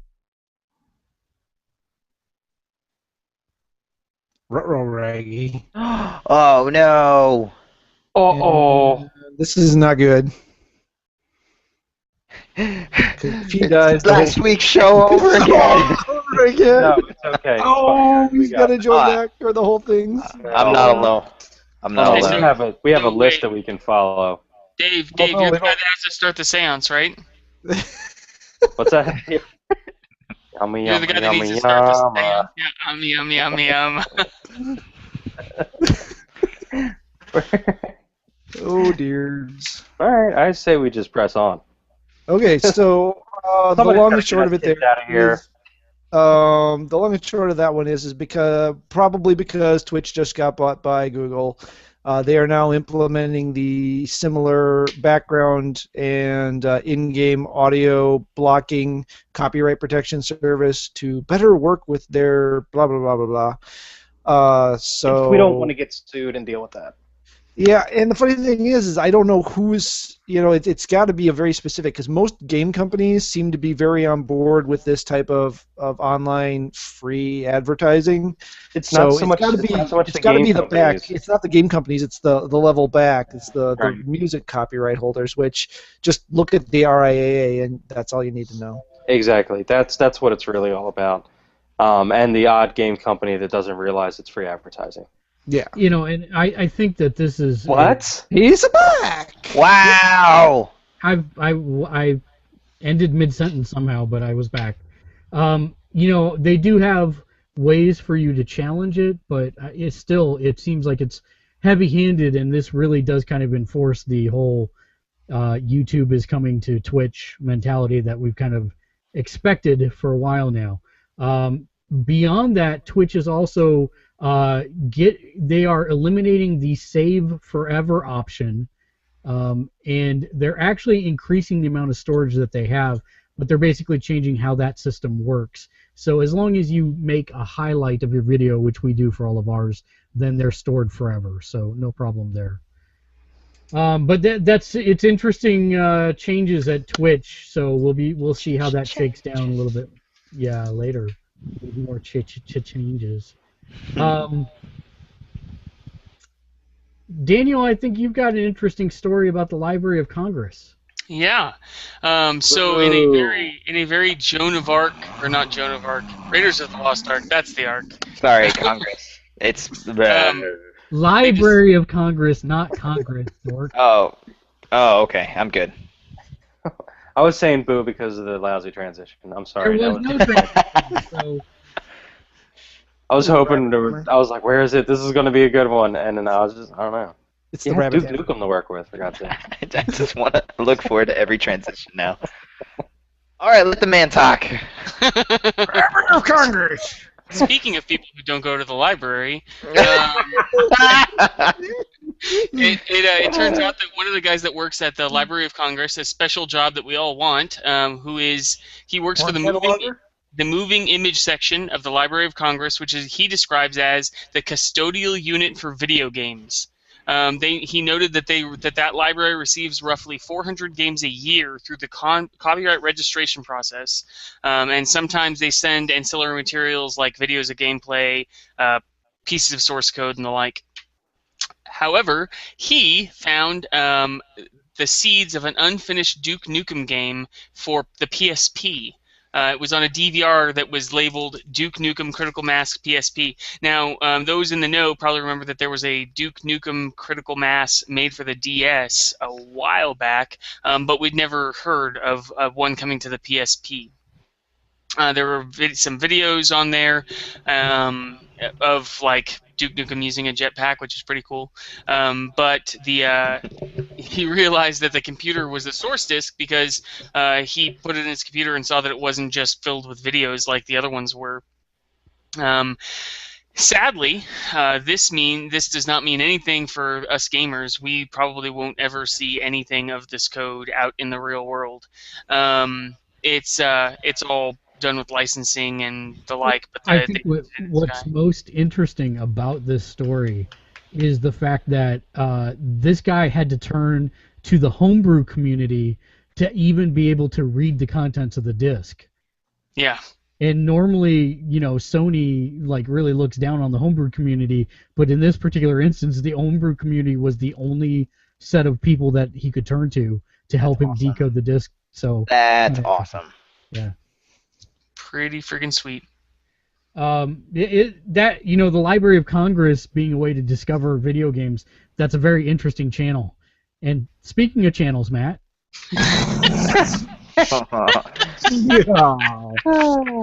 I'm just going to go ahead and disrupt that one by saying there was one thing I forgot to add to the Batman, Superman, blah, blah, blah. That was like 27 stories ago. Did we talk about that still? I can because it's my turn. I got interrupted and I was told there was no more chances. But the one thing I found the most disappointing about that is they basically conceded that they can't be as good as Marvel. That was the one thing that gave me hope, was them going head-to-head against Marvel, saying we can do even better. And this basically is them conceding, saying, nah, never mind. Talking Raccoon beats all. After Guardians of the Galaxy, it was just like, nah. Yeah, Talking Raccoon beats everything. I give up. Anyway, back to the channels. So, today, Hasbro and Ubisoft announced the Hasbro Game Channel, yes, which is a destination for family game entertainment on the leading consoles, i.e. PS4 and Xbox One, and will include initially the brands for Monopoly, Risk, and Trivial Pursuit. Now, what does this mean? This means that for PS4 and PS3, there will be launched a channel, which, again, I don't know exactly how that is, but it looks like it's a framework you launch into, and then you can launch these games out of. On the 360 and the PS3, these will be sold as individual independent games. Now, the channel does things like allows you to match up against friends, play against random individuals, and experience the wonderfulness of the Hasbro board game across the interweb net tubes. Lot of initial negative kickback from the community on this. There was no pricing available. Presumably it's not free. Was not clear whether it was going to be a charge for the channel or a charge per game or how that was going to work. So there's still a lot of details and not even a release date yet. But again, initially, the pretty much classic Monopoly, Risk, and Trivial Pursuit will be out originally, and there is also the expanded and alternate play modes for those games. And you can do some funny things like Monopoly. You can completely redesign the board. You can't change the locations, the purchase locations, but you can put all kinds of different buildings in the middle and do a bunch of stuff if you're into that kind of things, and then share your boards. So, Matt, if this was reasonably priced, is this something you would play with your family? Yeah, and that is another thing I did leave out. There is at least indicated that there is also local play. I don't know. I'm kind of intrigued by Risk because it's one of those board games I've always wanted to play and I've never played it. And having the framework of a game that would basically force me into the rules and I wouldn't have to learn them is kind of intriguing. I know but to play Monopoly, I would rather sit down with one of the 3 or 4 or 5 different Monopoly boards we have here and play Monopoly. Now, if I had a lot of friends, which I don't, that wanted to play, and where you wanted to do something like that, yeah, I mean it's a different way to do board games, and I have no problem with that. But honestly, if I'm going to be sitting in the same room playing a board game with someone, I'd rather be sitting in the room playing the board game. So, I own Monopoly, and I own a couple different versions of Trivial Pursuit. Mostly play the Star Wars one. And I could probably just go buy a board Risk game for cheaper than this is going to be. So you're saying you wouldn't want to stay up too late playing with the kids with this? To the point that they were sleeping? Or they should be sleeping? I'm not catching the reference. Turo, speaking of sleeping... Oh, for Pete's sake. Oh my that didn't make any sense. Oh, Lord almighty. I feel absolutely terrible not about hijacking this segment with that transition. I think these are gold. I'm sorry. They're getting better. Like the bad gold, bad, good, bad, gold. No, Sleeping Dogs is being re-released. They're going to be coming out for the PS4 and the Xbox One, and The it best will game have. I haven't played. Oh wow, I haven't played it either, so I'm getting it on the one. Yeah, I actually played it, and it's a hell of a lot of fun. I Awesome. started it when it came out for free under the Instant Game Collection, and I'm like, oh my gosh, this is awesome. And then I got shiny object into something. Well, yeah, I never said that I finished it. I said I played. Well, it's gonna be $60, but it does include all the game add-ons, all the DLC, everything. $60 on the one and the PS4, and of course, it's coming out in October. The only reason that there's any indication that this is available is Amazon is actually releasing or showing it as ads. So that's all we have to go from it. $60, all the DLC, October. I am. How am I supposed to come up with another Halloween costume? I need to come up with 3 if all these games are coming out. Nope. Well, I mean, there's at least 6 games coming out in October. And Daniel, speaking of 6. I said no, Mark. No means no. Rainbow Six. Siege just got its first live player multi-person. First live. Words. Player. It's your turn to forget English. I woke up early and I'm going to be back up in about 6 hours. First live multiplayer action video with amazing French-Canadian accents that Mark loves. It's going to be the announcement was that it was going to be on PS4, Xbox One, and the PC. The multiplayer video is actually really, really neat. It's part of a. It looks like a neighborhood that they. Wow, your face is really close to the camera. I'm very blind. I have to get close to read and stuff. The video itself, it's a team that's taking out what looks like domestic terrorists. You get to use special tools like camera bots that roll underneath doors, and through walls and blow through floors into the floors underneath you. It You looked get to be very pretty polite as you get shot in the face. pretty sweet. Well, I mean they're Canadian, so. I swear to God, the video is so staged. I kind of want the game to take place in Canada because there was a report a little while ago about the percentage of Canadians that don't even lock their doors at night, and so all I could think was, yeah, of course they're gonna have domestic terrorism there. I totally thought you were going guard watch with that, so yeah, that works too. Inside joke. Inside joke, yes. So Dave, I know you've been drinking. Wait, you had your transition and you didn't use it. Are you okay? You were like you thought you were making a guard watch joke. Speaking of watch.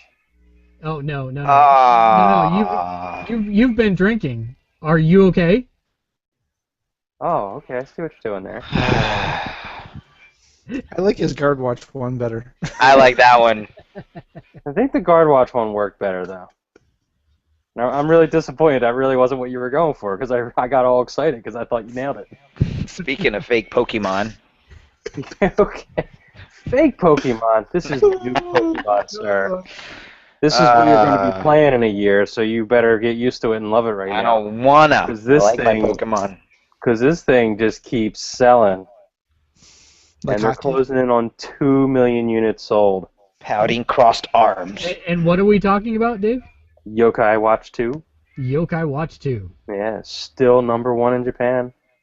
Which means you're going to be playing it here in about a year. It has been out for exactly 2 weeks. And how many units has it sold? About 2 million. Oh, that's pretty impressive. They're closing in. It's ridiculous. That's a lot. Few more units to go. I don't know. The They Japanese just do obsess a little harder on that kind of stuff than we do. So They just announced a movie, an animated movie, and you could only get a special Yokai Watch medal. The medals go along with it's the collectible side of things, the real world collectible, if you will, to go with it.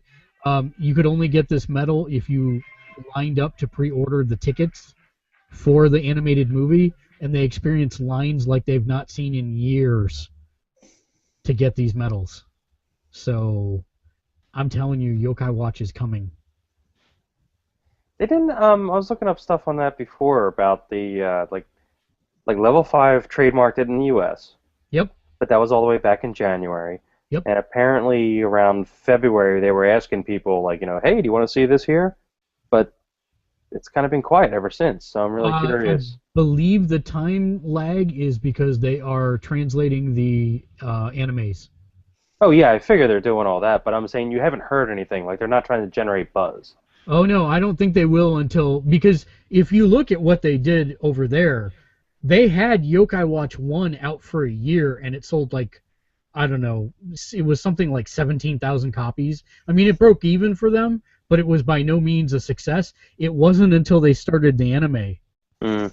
And then all of a sudden everyone went ape for it and it pushed, in that list. Dave, what spot does Yokai Watch 1, a game that's been out for almost 2 years now, have on that list? The first one, actually, I didn't even notice them on the list.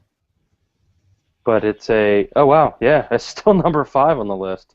That is insane. So a 2-year-old game is number 5, and a 2-week-old game is number 1 from the same property. I think this is going to hit heavy and hard when it comes over here. Yeah, overall, the first one looks like it was at about 1.2 some million in sales. Yeah. So this one already smashed the record of the old one. So. All right. So 2 games there. That's all the news that I have for us. Anyone else have any other news? I have one. It should be really short because we got to get to reader mail. Yeah, it's actually more of a discussion topic, so maybe we'll save it for next week. But this week on the PSN... Let's save it for next week, and you write it in the notes. No, well, let me say it, and then you can say whether or not we want to do it or not. All right. This week on the PSN also saw the launch of the open beta for PlayStation Now. Yeah, we totally want to save that for discussion topic for next week. Yeah, Okay. we need time on that one. Yeah, that's eat up too much time. So, first reader mail question de reader in Espanol. Friend of the show Gaz writes in and says, I have a question for the panel. What big, well-known game franchise has passed you by over the years that for one reason or another you didn't play and you wish you did? For me, it's Metal Gear or Zelda. I've never played any of the games from these series, but I kind of wish I had. Turo? I said Borderlands last week, I do believe. You haven't played any Borderlands? Nothing at Borderlands. That surprises me very much. I had the games, and I have the I borrowed the Game of the Year edition so I could get all the add-ons for the first one. Same thing, I did the same thing to the second one. I have the game, and I have all the add-ons, just I haven't started it. Hopefully whenever I'm off for the first 2 months of next year, that'll be one of the games I'll tackle. I was getting close to it. I was going in alphabetical order, and I stopped on Arkham Origins. So I should be finishing that up really quickly, and then Borderlands. Boom, boom. Daniel, what about you? I would have to say Resident Evil. Whoa. Yeah, I've never played any of the Resident Evils, and I've watched some of the gameplay, and I like the storylines, but I don't like third-party hold, where the point that the camera's from is stationary, and I'm moving around inside of there. I get locked in real quick and can't move. So I just it's been one that I've always wanted to try and always wanted to play through. I've played the Silent Hill series, but Resident Evil would probably be that for me. Just play 4. Thank me later. Yeah, it's just awesome. I mean, you won't get... just play 4. Yeah, you're right. And the re. Yeah, do that one. Yeah, the re. Dave? For me, I started playing it, but I got to get back to it. The Mass Effect series. It was No, really good. no. That doesn't count. You've played it. It's Okay. got to be something you've never played. Okay, then we'll do with the backup one I had. Assassin's Creed. People really seem to enjoy them, and like I watched my nephew play one a little bit and everything, and it looked pretty cool. But I never picked one up, never touched the game. I don't know why. I think it just comes at a bad time when there's always like tons of other stuff I want to play. That's what happened to me on Borderlands. Yeah. Because I would say you would very much enjoy Assassin's Creed 4. Yeah, I think so. So, Matt, what about you? Last week I said the Batman Arkham games. Oh, you didn't even play the free one? Not yet, no. Oh, wow. Seriously? Seriously, I suck. You're giving Dave a migraine. You actually really need to, and that's coming from me. They're really well done. Yeah. It's like, oh, the best comic book game ever made. I love comic books. I love games. Let me just skip this one right now. Like, where's the thought process involved in that one? I barely ever buy a game at full price anymore, and by the time it got down in price, I just was sidetracked with too many other things. Literally, that's what It is really, really good. The first two are awesome. Arkham Origins, I don't know, but the first two, wow. I can still remember some parts of the story. That's how good it is. I really had to do some soul searching on this, because as you guys know, I'm a game whore and I play pretty much everything. But there is one franchise that I have never touched a single game of, and I had to really think about it to find it, and that is Gears of War. Wow.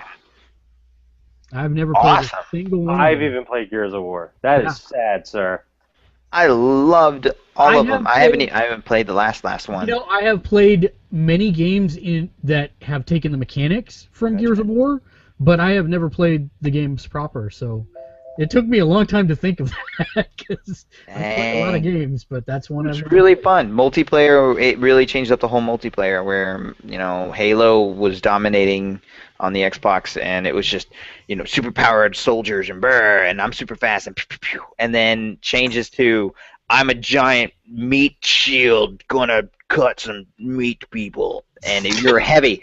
And that's what it was. You were heavy, and you could feel your muscle and manliness go go go go go go go. And then when you blew up, you could see man bits just fly everywhere and be like, I don't know what man bit that was, but it was just. Wow. Will you please pay attention to when I'm drinking coffee before you start talking about man pits? No, it wasn't. That's why he talked about it. All right, so hopefully, guys, I've been drinking watermelon. Carlos asks, would you rather have a personal chef or a personal driver? That's easy. Yeah. Well, then you start, Dave. Oh. Personal driver. I hate, that'd be awesome. Like, that's more free time to do stuff on the way to work if you had a personal driver. And I can cook. I can cook really well. I cooked this slamming meal this weekend. It was ridiculous. I don't need a cook. Daniel, what about you? I would prefer a personal driver. I don't drive very much. I live pretty close to my work, but I could get so much more stuff done. There's so much more time for activities. Turo, what about you? I said personal driver because I like cooking. I like figuring out stuff and making it better the more I do it. So cooking is one thing that I love to do because food, delicious nom-noms. I might lose from people's experience of how their food if I got a personal cook, but personal driver, if I want to keep playing my PS Vita on my way to work or to Walmart, it's right there. If I want to just keep playing Pokemon a little bit more, it's right there. It's to Walmart, or even to Target or Country Mart or anything around here. This area is all about 15 minutes away. That's 15 minutes of more game time of me on my Vita. That's awesome. Yes, please. Matt, personal driver? Because I would be sad if you said personal driver, because then I'd lose the Driving with Matt podcast, which we have yet to launch on Gamersledge, but we will someday. I've got to figure out how to mount my camera in my car for that. I don't want to know about you mounting things. Man bits and mounting cameras. All right. Yeah, at least that has a legitimate meaning. Actually, I came up with. I had to debate a bit on this one because I do love to cook, but I came up with personal chef. One because family, and two because I get motion sick trying to do anything like reading or playing a portable game in the car, especially on the roads around here. So it would gain me nothing. I would be sitting there ticked off because I'm not driving. So the personal driver didn't make any sense for me. Now, probably make more sense for my esposa, as they got to cart kids all over the place. And yes, there is a angry blue fruit attacking the camera. Hey, But don't call Dave names. and maybe it's got to do with me living in a more rural area, although Turo does to a degree too. So Nice. I don't know. Yeah, I would have to go with the chef because it would actually for our lives make things easier, even though I do drastically enjoy cooking. All right, so me personally, personal driving's a huge part of my existence. So the opportunity to sleep more really kind of comes into play. That sounds sad, but there you go. I win. I have a Sharknado. Last question this week. I have a wooden frog. Last question this week comes from Doof M. What are your video games pet peeves? Mine are big ass price tags on my game cases from retail stores. And I'm assuming what he means by that is when they put the stickers on the game sleeves and it's stuck there and you can't get it off without leaving this terrible residue or gouging the case or something like that. Correct. Oh, it's an art skill to get that stuff off. It is. So, do you guys have any game pet peeves? Like game case pet peeves or games? He says game pet peeves. So, video game pet peeves. So, I'm going to take that to be whatever you interpret it as. I've got one. Go for it. In-game mini transactions for real money. Yes. Oh man, so dumb. I hate them so much. MMOs are starting to pick those up like crazy, and I'm not a big fan of that. Not a big fan of that. Turo? Right now, there's two of them, kinda. I'm trying to figure out which one I hate the most. I think I hate the different places have different Pre-order bonuses? Yeah, and I don't know which one's better or which one I should get. If I should go to GameStop for this one or Target for this one or Best Buy for this one. I just... The other one was whether to get it on disc or digital. If it's an online-only game, I want to get it on digital. Everything else is fine on disc. I'm going to go with the store-specific pre-order stuff. That one does annoy me because I have to look it up and then decide. Unless it's the same, then I'm okay. Dave, what about you? Mine's going to be an in-game thing. I know everybody likes to praise the Zelda series and Link and everything like that, but it always bothers me, and especially since I do so much of it, that it's just totally cool for that dude to go in everybody's house and just smash everything up and steal their money. It's just straight up criminal. That did not invent itself with Zelda. I'm just saying. I understand that, but like he's like supposed to be the squeaky clean hero. Yeah, he popularized it. You know, and I'm not talking about the excuse me princess one. You know, I'm just talking about the straight up the real hero one. He didn't even talk. He just walked in your house and just started breaking everything. You just start going in there and smashing up a Starbucks, and it's like, all right. Why'd he steal our money in the hidden pots? I don't know. It's just like. Well, you did get punished for that a little bit in the original game. Well, burning down doors. If you stole stuff and then you left, if you picked up something and you left, then yeah, if you went back in the story. Matt, what about you? I don't know. I've been trying to think of this the whole time. I really don't know. I think it's all of it. I think it's shooters. I think I'm so done with first-person shooters. Even though I said I'm really interested in trying Crysis 3, at least it does something different. I need another Battlefield / Call of Duty / whatever else. Like I need absolutely nothing. I need some more. I'm intrigued because we are getting more variety in the game space, I think, but still, it feels like 87% of the games that come out are first-person military shooters. I know that's not true, but I think that's kind of got me burned out on a lot of stuff. So, mine is actually these guys. Disney Infinity. It's actually a specific game thing, and that is to Disney Infinity. The fact that I have this fantastically well-made and sculptured character that I cannot do any freaking thing with in the game. And I've been really thinking about this lately. Someone had to think, oh, we should separate all of our properties so that none of them work together. Someone had to impose that artificial limitation. And I'm really worried that the new game will not fix that. And if the new game does not fix that, I will not be buying it. Even though I will really buy every want. single figure. No, Just not. I won't even do that. Oh wow. Because if what's the point if I can't do something with them? Such a liar. No, I'm serious about it. That thing's gonna come out and the Hulk's gonna look so cool, and he's like, gotta have it. I was just thinking Rocket Raccoon.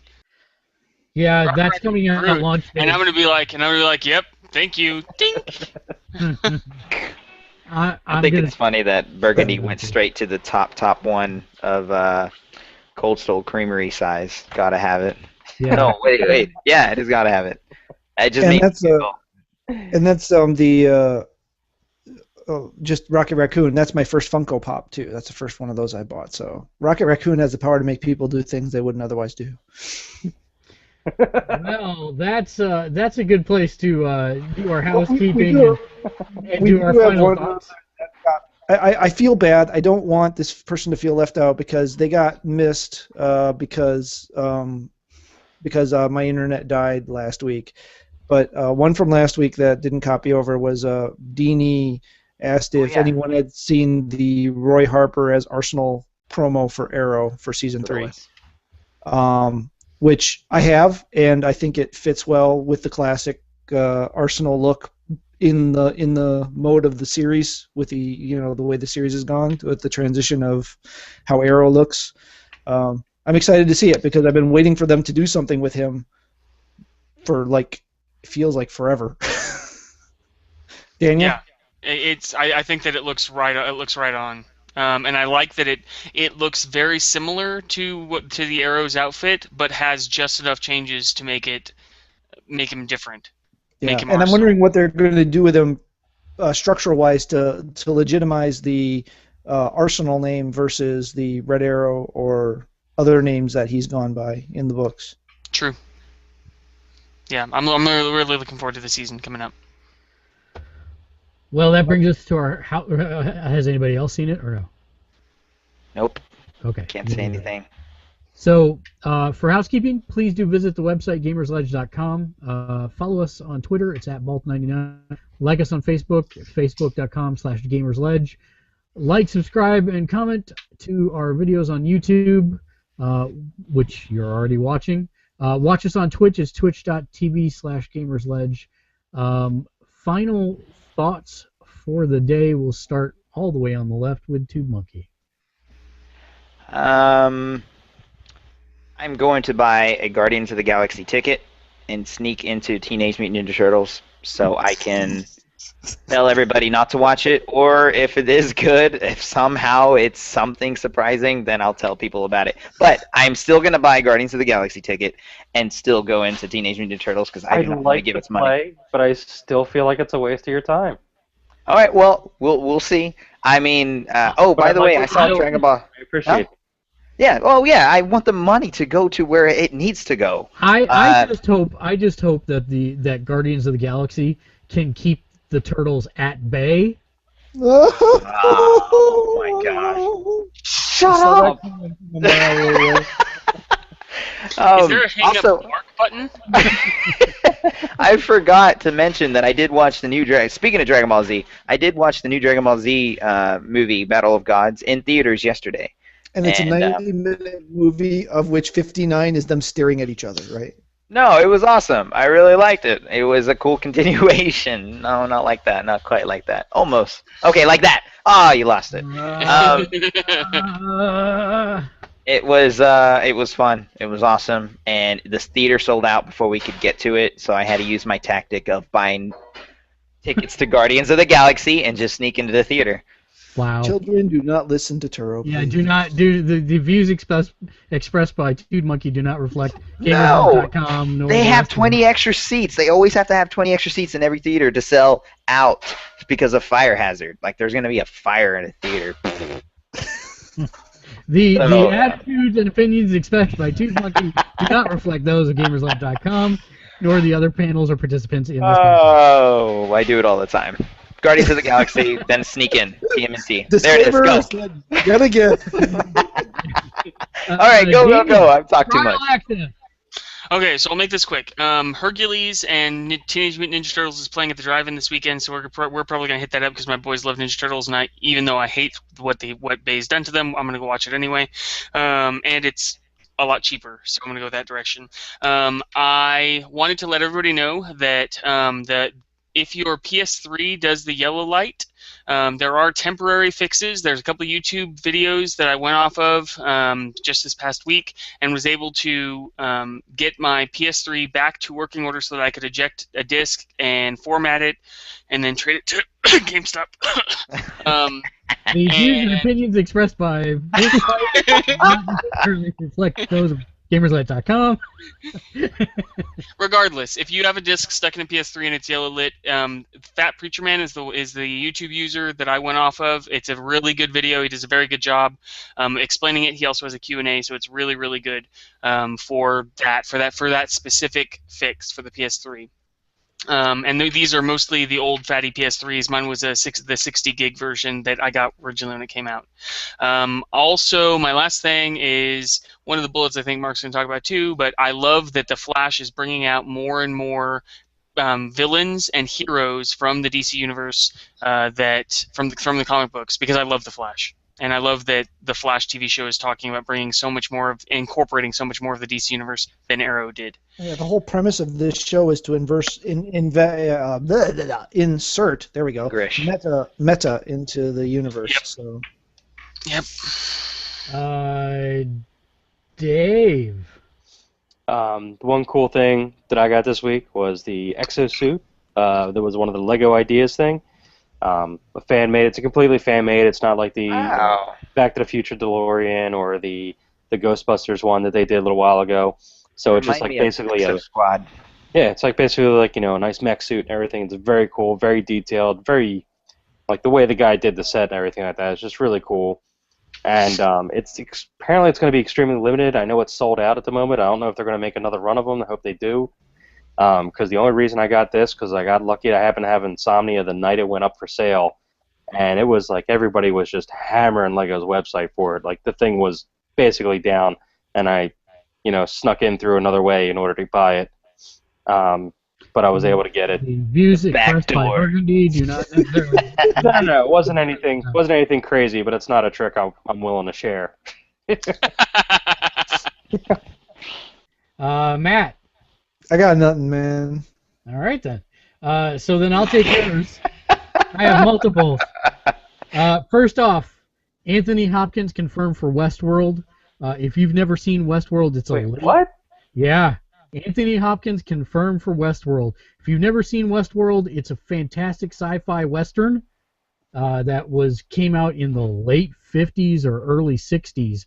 The main villain character was played by Yul Brynner. Yeah. Fantastic movie, highly recommended, but it's being remade, and Anthony Hopkins is taking Yul Brynner's place, so that should be amazing. That was announced at Comic-Con, so I was pretty excited about that. Community is coming back for a final season on Yahoo, of all places. That show will never die, and I'm not complaining. God. Yeah, thank God. And then lastly, I'm calling it right here and now, the Flash TV show could possibly be the greatest TV show ever. One word, Firestorm.